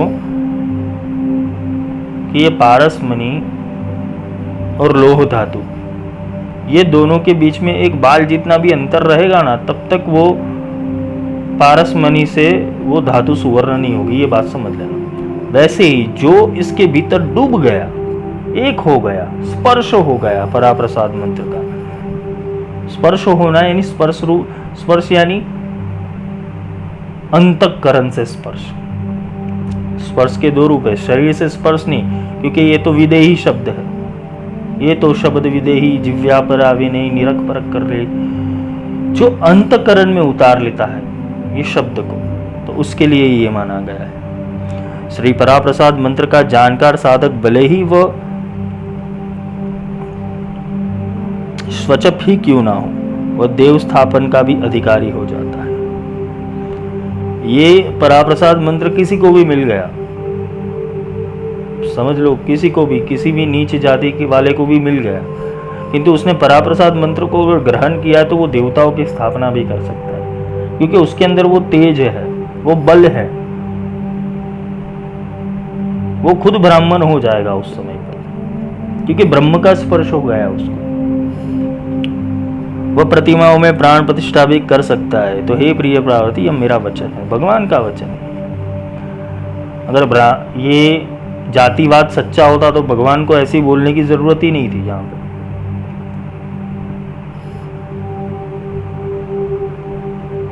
श्री पराप्रसाद मंत्र का यह महत्व कि जो केवल मंत्र मात्र की ही जानकारी रखता है, वैसे गुणज्ञ यदि स्वपक्ष भी हो तो वह मुक्ति का अधिकारी हो जाता है, उसकी मुक्ति हो जाती है। यदि इस तरह के पुरुष का भी इस प्रकार कल्याण हो जाता हो तो यह सोचने की बात है कि जो मंत्र निहितार्थ से परिचित है उसकी तुरंत ही सद्गति निर्धारित है। जो केवल इसकी जानकारी रखने वाला हो कि भाई हाँ ऐसा होता है, वो भी एक अच्छे सद्गति का अधिकारी है, किंतु जिसने इसको प्राप्त कर लिया है तो उसकी गति क्या होगी। पराप्रसाद मंत्र का ज्ञाता जो कुछ भी करता है, जो कुछ भी चाहता है, जो कुछ बात करता है, वही उसका जप हो जाता है। जो बोलू सो मंत्र, जहां घूमू वहां परिक्रमा, जहां सोऊं वहां दंडवत, और जहां ध्यान लगाओ वहां समाधि। तो ये पराप्रसाद मंत्र जिसको मिल जाता है उसकी स्थिति ये हो जाती है। श्री पराप्रसाद मंत्र यदि दीक्ष भाव में गुरु द्वारा दीक्षा के रूप में प्राप्त करता है अथवा महेश्वरी भामिनी यह मंत्र उसे परंपरानुक्रम से उनकी संतान तक आया है, यह व्यक्ति निश्चय ही वह सोहम अर्थात मेरे स्वरूप में परावर्तित हो जाता है। यानी किसी से दीक्षा लिया है या तो किसी परंपरा में उतरा हुआ है, और अगर ये साधक को प्राप्त होता है तो वो निश्चय ही सोहम यानी परमात्मा वो शिव के स्वरूप में परावर्तित हो जाता है। चर अचर प्राणियों में समन्वित ये 14 भुवन उसी व्यक्ति के शरीर में ही निहित रहते हैं जो पराप्रसाद मंत्र को तत्व रूप से जानता है। यहाँ क्या बोला है? तत्व रूप से, मंत्र रूप से नहीं बोला गया। समझ आई बात? यहाँ मंत्र रूप से नहीं बोला गया, यहाँ तत्व रूप से बोला गया है। हे भामिनी, श्री पराप्रसाद मंत्र का वेता प्राज्ञ पुरुष जहां पर निवास करता है वह क्षेत्र दिव्य हो जाता है। ये जिसने प्राप्त किया है और वो जो क्षेत्र में रहता है वो क्षेत्र दिव्य हो जाता है। यह सभी इस मंत्र के प्रभाव से ही होता है। वह क्षेत्र कोई सीमित नहीं है, अपितु 10 योजन लंबा चौड़ा क्षेत्र है। उसमें मंत्र सिद्धि का ही प्रभाव माना जाता है। उसकी ऑरा डेवलप हो जाती है, उसको अपने आप सब कुछ ज्ञान विज्ञान सब कुछ समझ आ जाता है। ये मंत्र का प्रभाव है, मंत्र की ऊर्जा है। अगर पराप्रसाद मंत्र धारण करके तुम शमशान में चले जाओ तो वहां से भूत पलित सब भाग जाएंगे। वहां कोई नेगेटिव शक्तियां रह ही नहीं सकती। जिसने ये पराप्रसाद मंत्र को ग्रहण कर लिया, तुम ये ऊर्जा वास्तु करवाते हो, फिर क्या करवाते हो, ग्रह दोष निवारण करवाते हो, नेगेटिविटी निकालते हो, भूत प्रेत को भगाने की बातें करते हो। अरे पराप्रसाद मंत्र जिसके पास होता है उसकी दृष्टि मात्र से भूत भाग जाता है। वह जहाँ खड़ा रहता है वहाँ कितने भी योजन तक वो भूत पलित नेगेटिविटी घुस नहीं सकती। वो दिव्य हो जाता है साधक।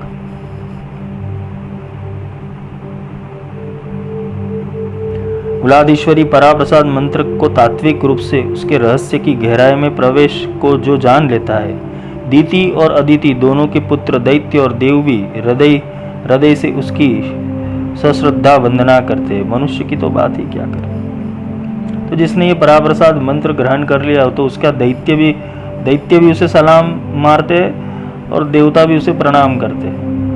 दैत्य यानी जो भाई लोग होते अपने, रावण भाई, कंस भाई, दुर्योधन भाई, वो भी सलाम ठोकते। हाँ भाई आओ आओ। ये पराप्रसाद मंत्र का रहस्य। हे पार्वती, श्री पराप्रसाद मंत्र का पूर्ण तत्वज्ञ जिस क्षेत्र में निवास करता है, भगवान शंकर कहते हैं कि समस्त ऋषियों और मुनियों के साथ तथा अपने गणों के साथ, देवताओं के साथ मैं वहां निवास करता हूँ।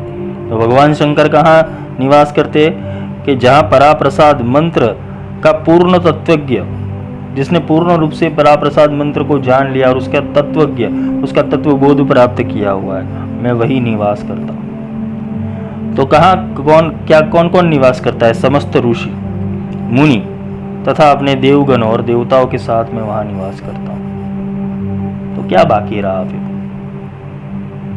भगवान शिव आ गए, सब ऋषि आ गए, मुनि आ गए, देवता आ गए, सब तुम्हारे साथ रहेंगे अगर ये मंत्र ग्रहण कर लिया तो। फिर तुम्हें क्या चाहिए? फिर तुम्हें कोई भी नॉलेज चाहिए तो वो ऋषि दे देगा, हाँ भाई ये नॉलेज है। कोई पावर चाहिए तो देवता दे देंगे, बोध चाहिए तो स्वयं शिव बैठे हुए हैं। देवता आकर्षित करने का ये मंत्र, ब्रह्म को आकर्षण करने की। ब्रह्म ये मंत्र के प्रभाव से ब्रह्म खींचा चला आता है तुम्हारे पास, वो ब्रह्म तत्व खींचा चला आता है। ये देखो, ये दुर्लभो मानुष्य देवो देवानां भी दुर्लभम ऐसे ही नहीं बोला गया है, क्योंकि ये सिर्फ और सिर्फ क्रिया मनुष्य में ही हो सकती है, देवताओं में नहीं हो सकती। देवताओं में नहीं हो सकती। आज तुम पूज रहे हो राम को, आज पूज रहे हो कृष्ण को, उनकी पूजा कर रहे हो, क्यों कर रहे हो? वो देव स्वरूप में है, वो बुद्ध स्वरूप में है, वो एक मनुष्य शरीर में आए, तभी जाके उनकी पूजा, किस संतों की पूजा कर रहे हो।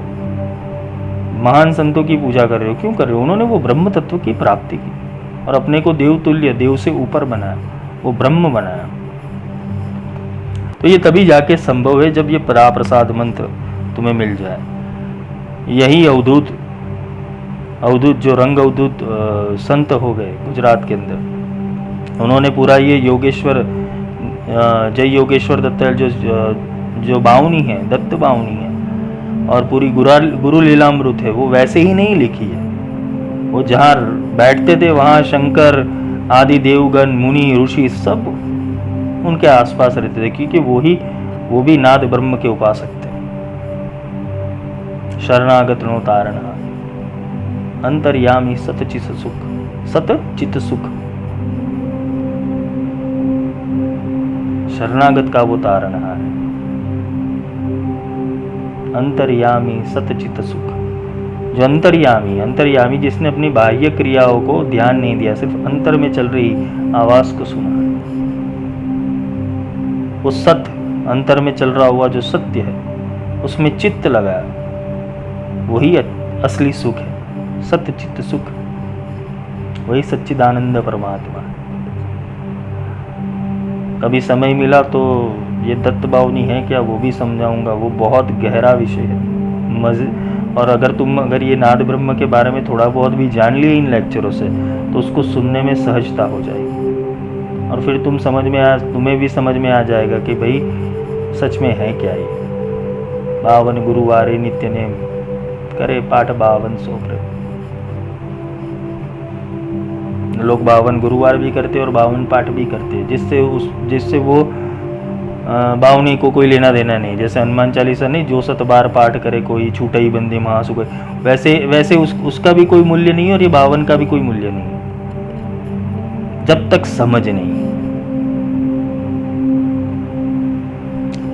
वो अवधूत संत भी नाद ब्रह्म के उपासक थे, शब्द ब्रह्म के उपासक थे।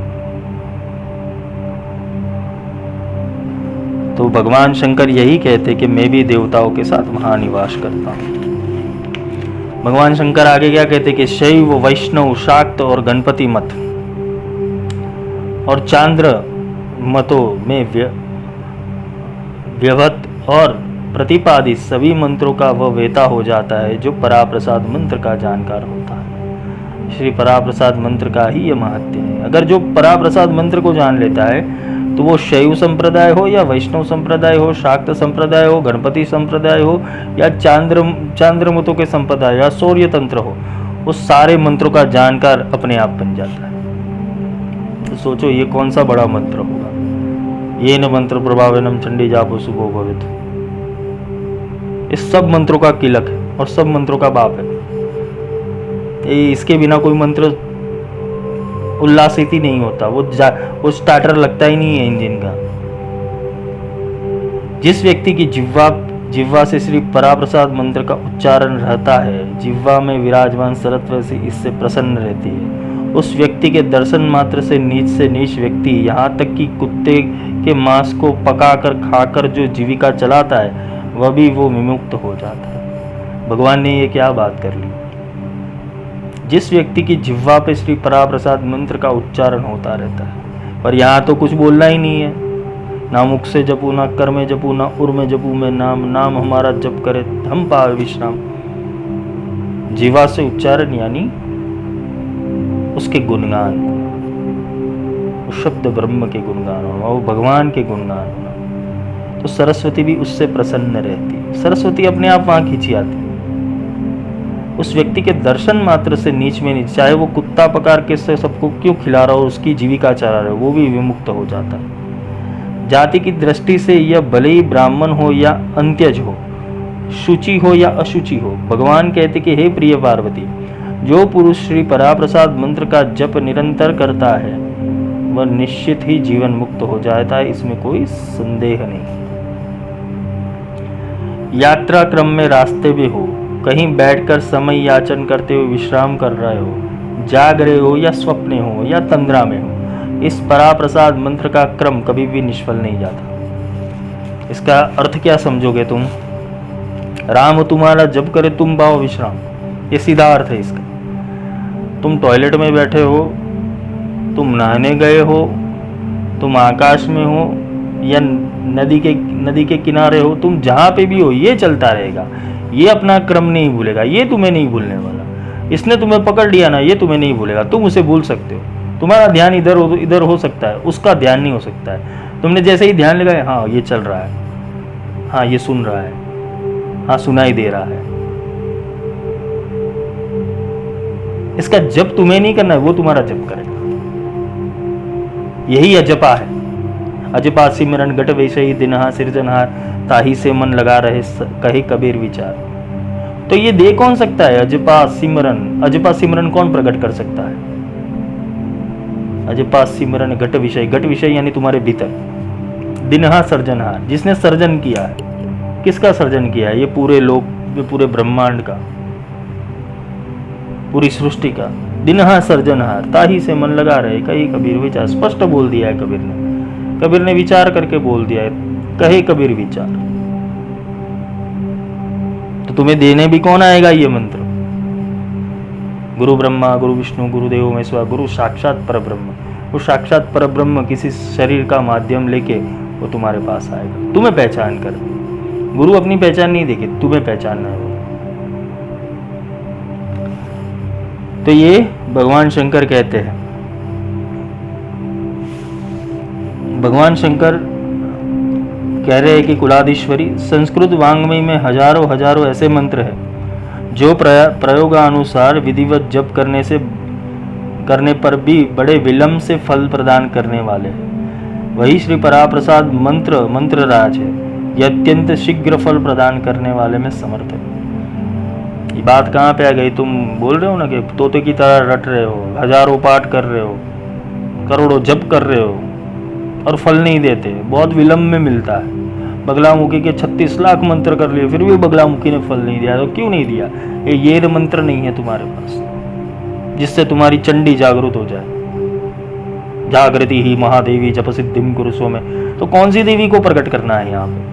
हे देवी जागृत हो जा, मेरे जप सिद्ध कर दे। कैसे हो पाता है? पाएगा देवी को आने के लिए भी तुम्हारे पास ऐसा मंत्र होना चाहिए जिससे देवी खींची चली आए। देवता मंत्र के अधीन है, किंतु मंत्र में ही पावर नहीं होगा तो मंत्र में पावर कौन देता है? पराप्रसाद मंत्र, यथर्व शक्ति, ये ब्रह्मनाद। यह मंत्र यथा नाम तथा गुण है। यह सभी उत्तम से उत्तम मंत्रों में भी सर्वोत्तम माना जाता है। भले ही यह ज्ञान पूर्वक प्रयोग में ले आया जाए या अज्ञान पूर्वक अर्थात अर्थ जाने बिना ही जप किया जाए, दोनों अवस्था में यह कल्प वृक्ष के समान कामनाओं की पूर्ति करता है। अब ये भगवान शंकर ने क्या सही बात बोली ना कि तुम ज्ञानी हो सकते हो या अज्ञानी हो सकती हो, किंतु ये अपना कार्य करना नहीं भूलता। तो यही तो ईश्वर हुआ। तुम्हें उसकी समझ है कि नहीं है? तुम्हारी पात्रता है कि नहीं है? गुरु ने वात्सल्यवश या कृपावश तुम्हें एक बार दे दिया तो वो अपना कार्य करेगा ही करेगा, ये निश्चित है। ये भगवान शंकर ने बोला। अगर तुम शिव जी को मानते हो तो मानो, ये बात नितांत सत्य है। क्योंकि शिव जी सबसे शायद झूठ बोल सकते, अपनी पत्नी से नहीं बोल सकते, नहीं तो वो कालिका है। तो भगवान शिव ने क्या बोला है कि ये मंत्र जैसे नाम है वैसे गुण है। परा प्रसाद मंत्र, वो परा तत्व का प्रसाद। इसके जप अज्ञान पूर्वक हो या ज्ञान पूर्वक हो, होश में हो या बेहोशी हो, ये दोनों ही अवस्था में वो फल देता ही देता है। सची और चंद्र, रोहिणी और चंद्र, स्वाहा और अग्नि, प्रभा और भास्मान, भास्कर सूर्य, लक्ष्मी और नारायण, वाणी और विद्याता ब्रह्मा, रात्रि और दिन, अग्नि और सोम, बिंदु और नाद, प्रकृति और पुरुष, आधार और आदेय, भोग और मोक्ष, प्राण और अपान, शब्द और उनके अर्थ, विधि और निषेध, सुख एवं दुख। कुलाधीश्वरी, जितने युगल प्रथा से प्रभावित द्वैत और द्वंद्वमय ये आधार है जो मेरे और तुम्हारे और इस विश्व के द्वारा सुने और अनुभव किए जाते हैं, उन सभी में हमारे और तुम्हारे रूप ही अभिव्यक्त हो रहे। इसमें रंच मात्र भी संशय को अवकाश नहीं है। देवी कुलाधीश्वरी, इस विश्व विस्तारात्मक सृष्टि प्रसार में जितने भी स्त्री पुरुष या स्त्रीलिंग पुरली युगल तुम देख रही हो, इनमें हमारा और तुम्हारा ही अंश अभिव्यक्त है। तो सारे पुरुष शिव ही है और सारी स्त्रियां वो देवी पार्वती ही है, वो शक्ति ही है। ये भगवान शंकर ने बोल दिया। तो भगवान ने तो तुम्हें अपना बना लिया, तुम कब भगवान को बना रहे हो। अर्थात स्त्री अंश में तुम उल्लसित हो और पुरुष रूप में मैं उल्लसित हो रहा हूँ। इसमें यह स्पष्ट है कि श्री पराप्रसाद मंत्र में जो वर्णात्मक उल्लास है, यह इस मंत्र को सर्वात्मक सिद्ध करने में सक्षम है। इसका अर्थ है तुम्हारा आधा अंग एक पुरुष का है और आधा अंग एक स्त्री का है। तुम अर्धनारीश्वरी ही हो, सब अर्धनारीश्वरी ही है, किंतु पुरुष में जड़ता ज्यादा है और स्त्री में चंचलता ज्यादा है। इस हेतु दोनों एक नहीं हो पाते। अगर कोई पुरुष स्त्री के सद्गुणों को अपना ले और स्त्री किसी पुरुष के सद्गुणों को अपना ले तो वो अर्धनारीश्वर हो जाते। शिव को अपनाना यानी वो ज्ञान को अपनाना। अगर कोई स्त्री अपने स्त्री तत्व ढोल गवार शूद्र पशु नारी सकल ताड़न के अधिकारी, तुलसीदास ने तो लिख लिया सब, ढोर गवार शूद्र पशु और नारी। तो नारी क्या अधम है? अधम नहीं है। नारी के अंदर वो तत्व है जो अधम माने गए, जैसे चिंता करना, व्यग्रता, निंदा करनी, स्तुति करनी, भय रखना, भय भ्रांति स्तुति लज्जा निंदा, जीव धर्म,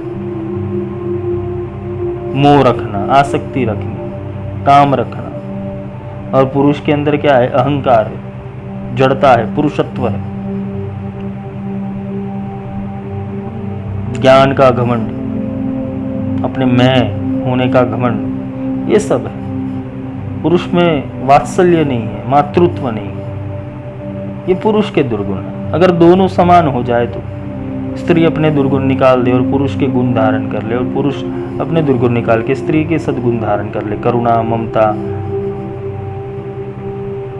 शांति,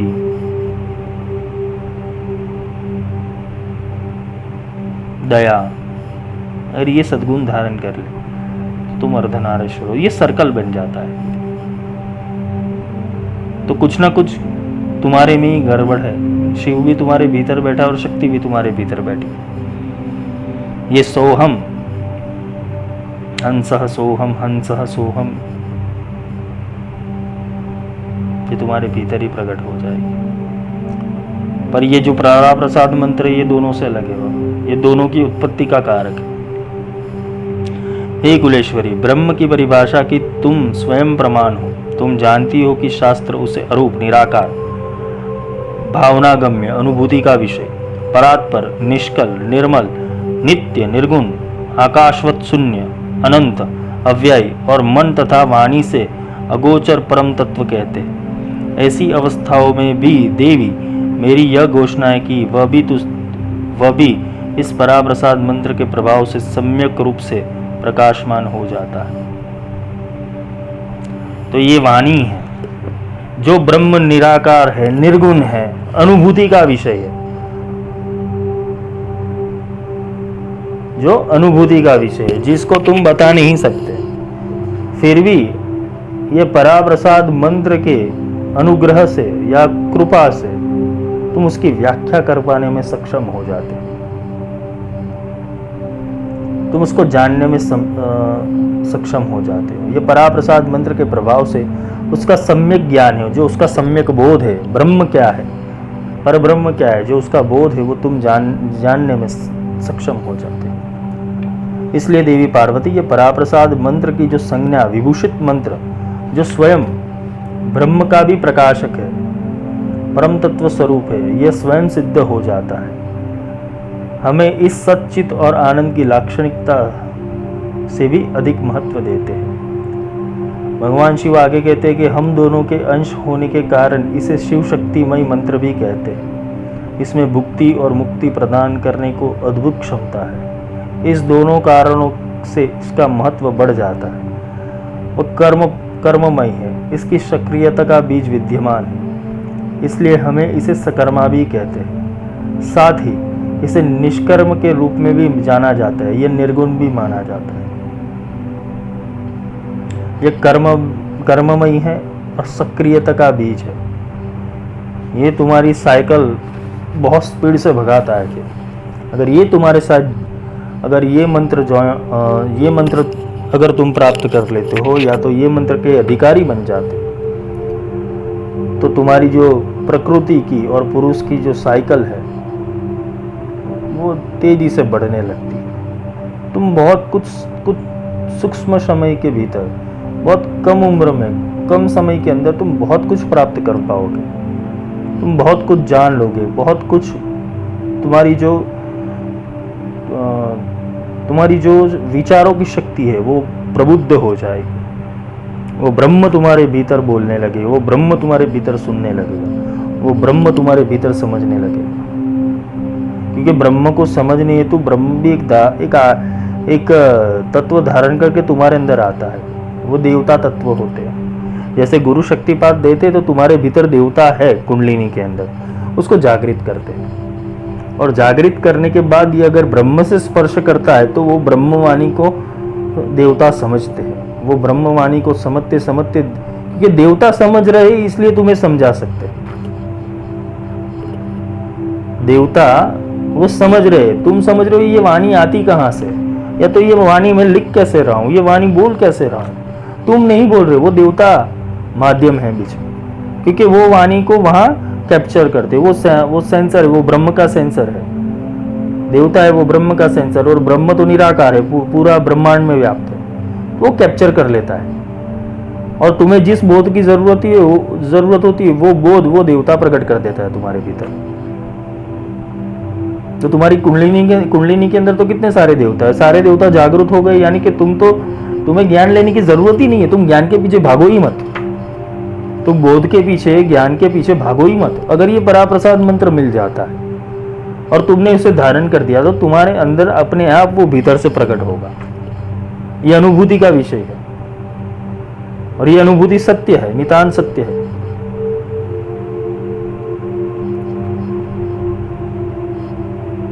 तुम्हारे भीतर से प्रकट होगा सब, तुम ही वो उद्गीतम बन जाओगे।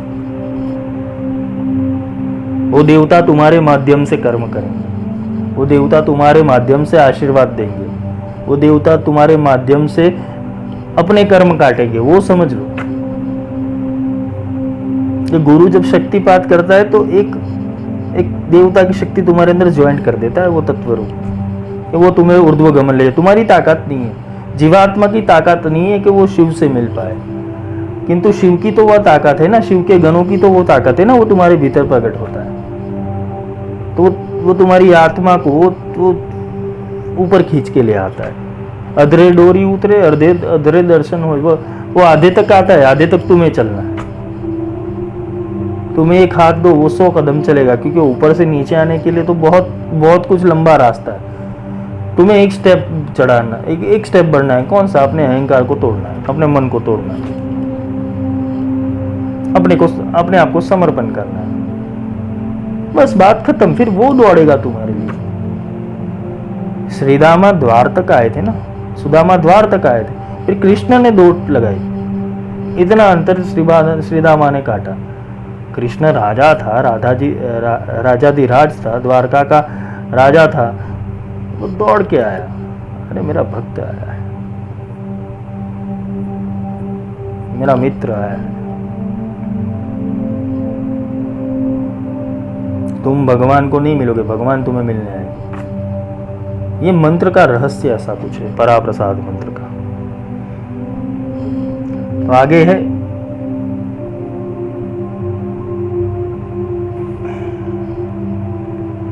कि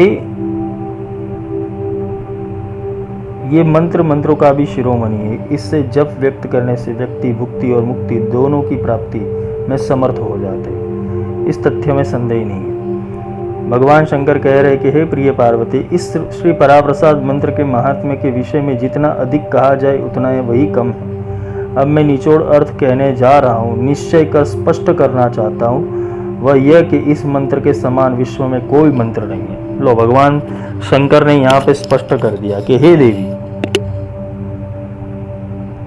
दुनिया में बहुत सारे मंत्र है, बहुत सारे तंत्र है, बहुत सारे यंत्र है, बहुत सारे आगम निगम है।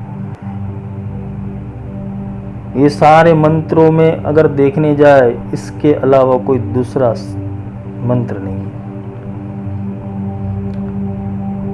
इस मंत्र के समान दूसरा कोई मंत्र नहीं। भगवान ने यह स्पष्ट कह के लिख दिया है।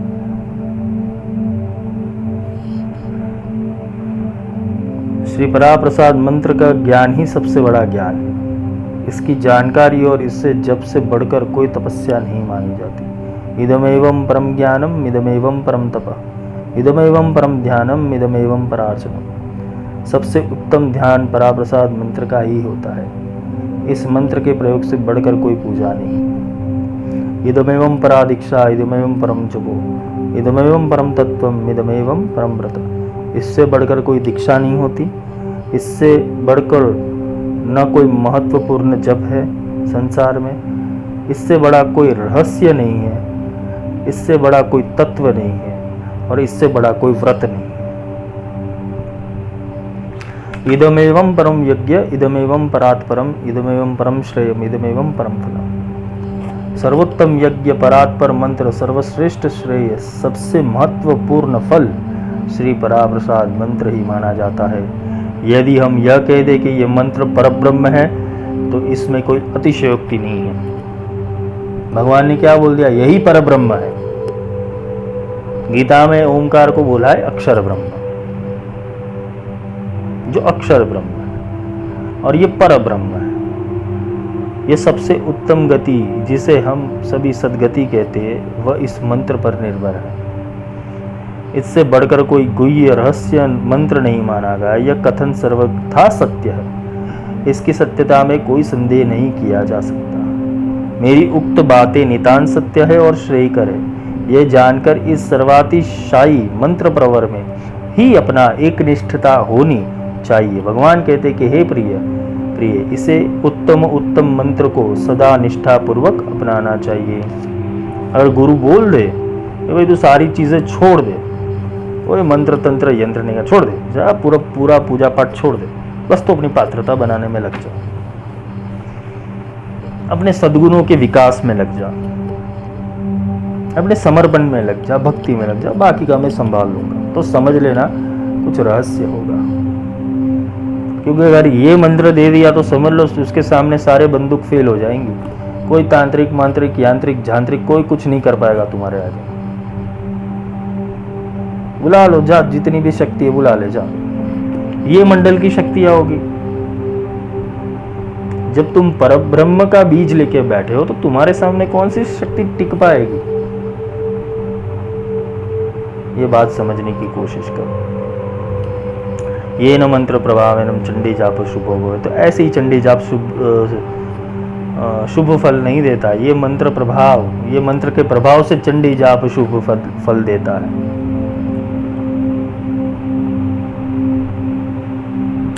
प्रस्तुत आगम में निर्दिष्ट विधि के अनुसार क्रमिक रूप से जो पूजा परायण रहता चाहिए, विधि पूर्वक इस पराप्रसाद मंत्र का कम से कम अष्टोत्तर शत अर्थात 108 बार जप करना चाहिए, आवश्यक माना जाता है। इस मंत्र के महाफलप्रद जप से ब्रह्म हत्या आदि 5 प्रकार के महापापों से मुक्ति मिल जाती है।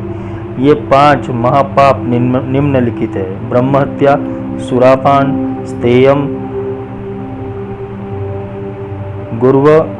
गुर्वंगनागम,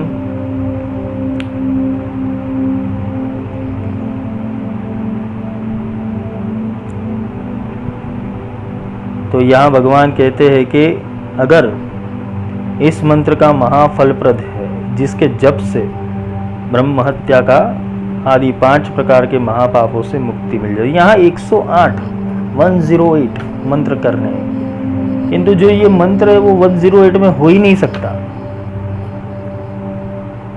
108 में हो ही नहीं सकता। 108 यानी एक सांसों की साइकिल। तुम्हारी एक सांस की साइकिल कितने मिनट में पूरी होती है? ऐसे ही उसका अनुलोम विलोम करना है वो मंत्र का। वो मंत्र जब तुम्हारे पास आ जाता है गुरु की कृपा से, तो तुम्हें 108 बार ऐसे शांति से बैठ के बस उसमें ध्यान पर होकर बैठना है। वहाँ तुम्हारी ईड़ा और पिंगला और सुषुम्ना, ये 3 काम करती है। फिर तुम्हारी एक माला कहाँ खत्म होती है? ब्रह्मरंध्र से मूलाधार, मूलाधार से वापस ब्रह्म, ये एक साइकिल पूरी हुई।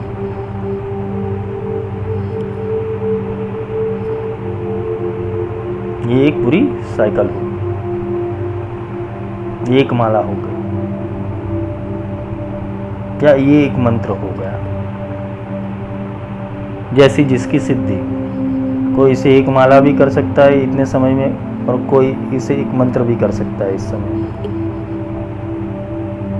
ये ब्रह्म का जो मंत्र है, ये शब्द ब्रह्म, ये नाद ब्रह्म, जब इसकी तीव्रता अगर ज़्यादा हो जाएगी तो तुम सिर्फ यहाँ सोचा और यहाँ माला पूरी हो गई, यहाँ सोचा और यहाँ माला पूरी हो गई। क्योंकि वहाँ जप करने वाला एक अलग डायमेंशन में बैठा हुआ होता है।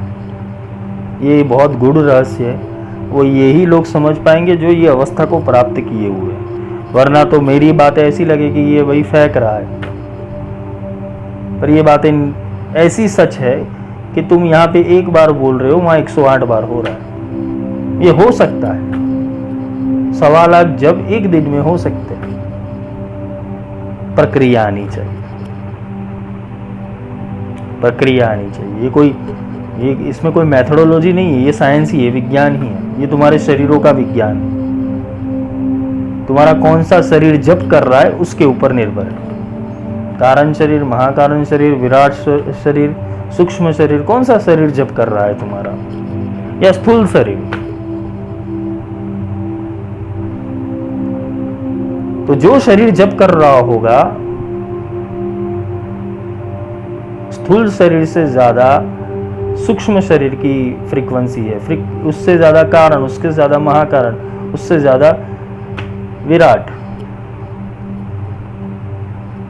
वो वाइब्रेट होना, वो मंत्र का वाइब्रेट होना,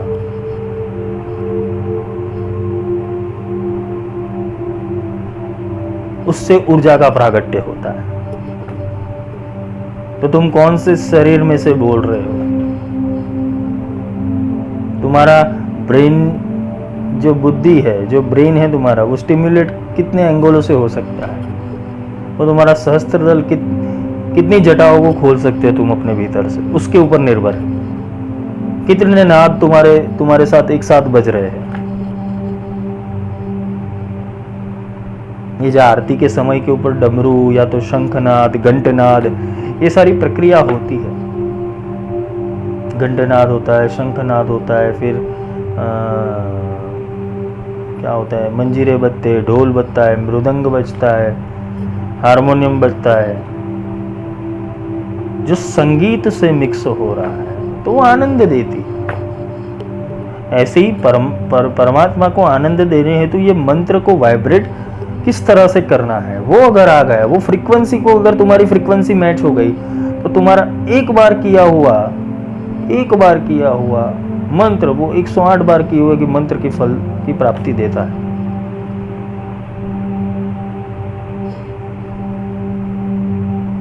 तुम वाइब्रेट किस स्तर के ऊपर कर रहे हो, इसके ऊपर तुम्हारे मंत्र का मूल्यांकन होता है, मंत्र सिद्धि का मूल्यांकन होता है कि तुम किस स्तर के ऊपर वाइब्रेट कर रहे हो, तुम्हारी ऊर्जा किस स्तर के ऊपर वाइब्रेट कर रही है।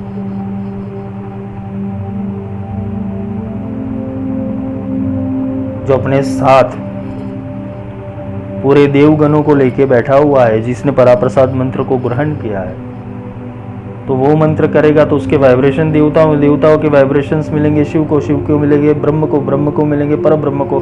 ये साइकिल चलती रहेगी। ये सब ऊर्जा वहां से प्रकट होती है। फिर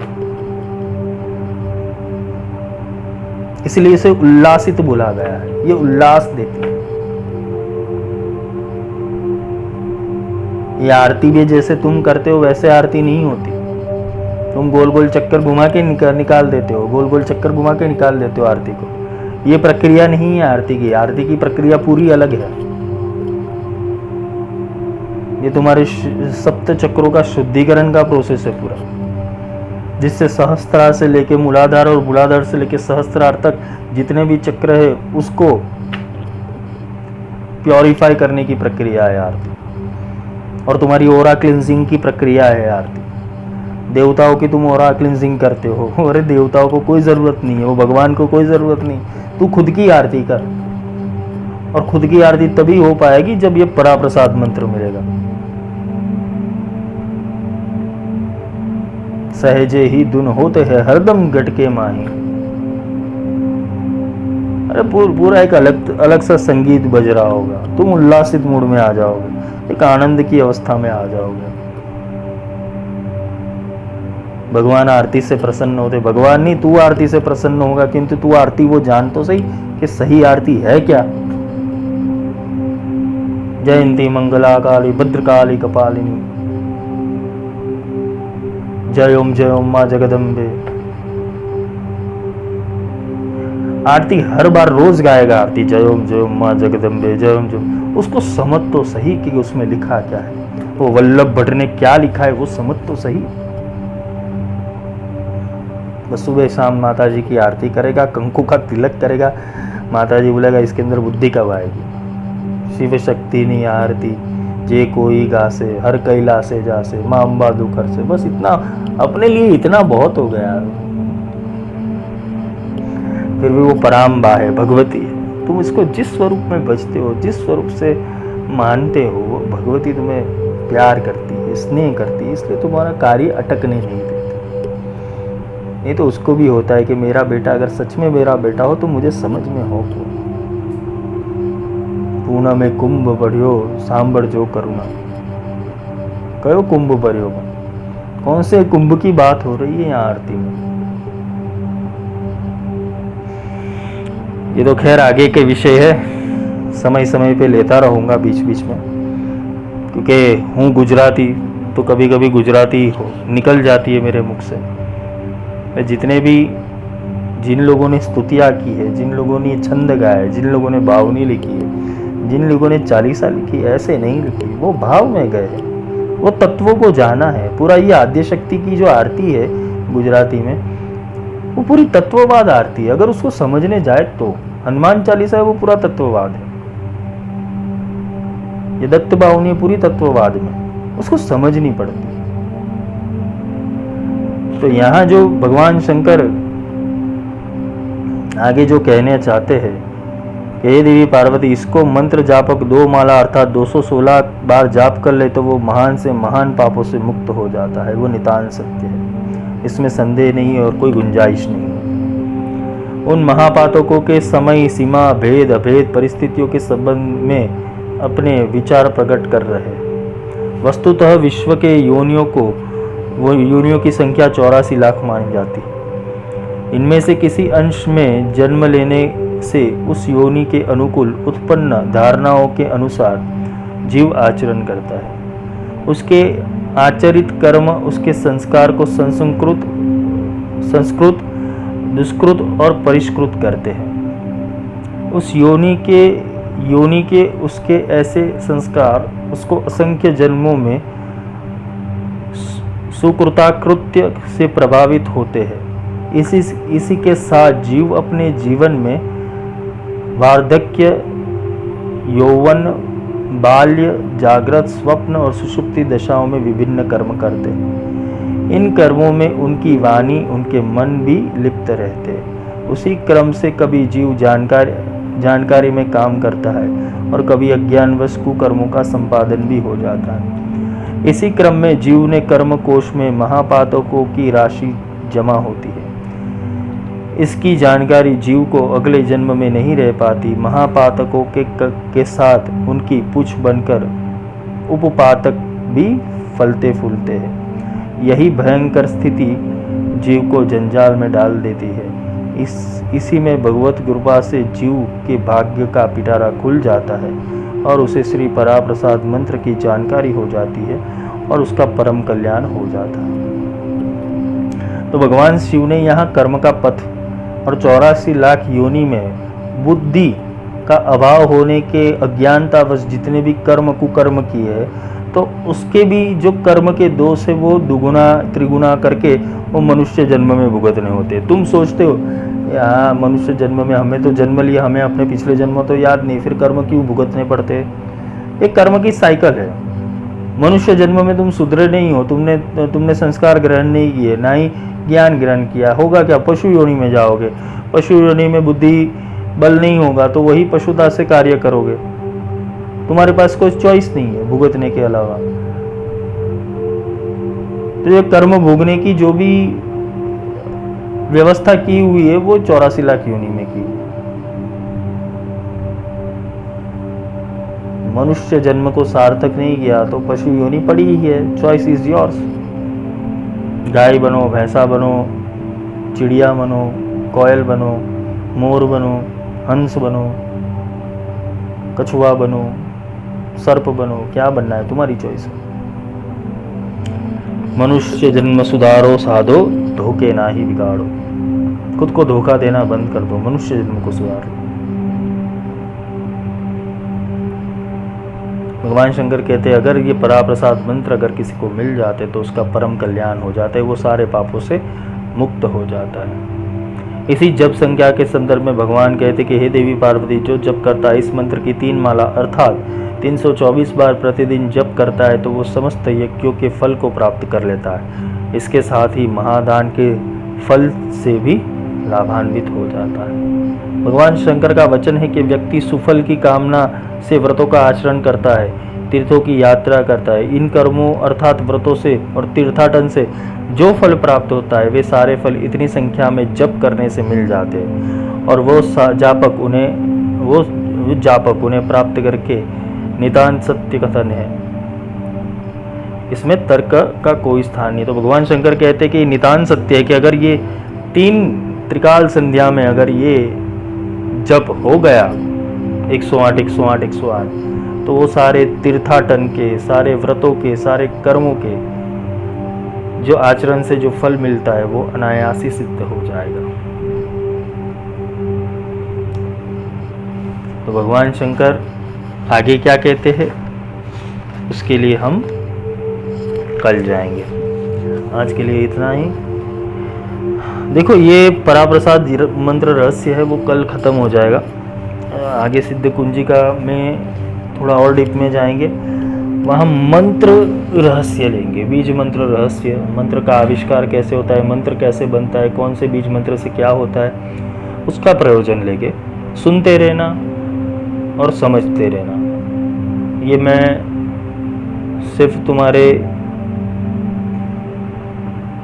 कल्याण हेतु या तुम्हें कुछ ज्ञान मिले इस हेतु से दे रहा हूँ। मेरा इसमें कोई स्वार्थ नहीं है और अगर आप जाग जाओ तो वो तुम्हारे लिए श्रेयकर है। ये मनुष्य जन्म है, इसके अंदर भगवान ने जितनी भी चीज़ें बोली वो गलत नहीं है, सबकी सब प्रूफ है। ये अनुभूति जन्य विषय है, अनुभूति की हुई भी, ये अनुभूति की हुई चीज़ें हैं, इसमें एक भी बात गलत नहीं है। अगर तुम शिव जी को मानते हो तो वो सत्य ही बोलेंगे, गलत तो बोलेंगे नहीं।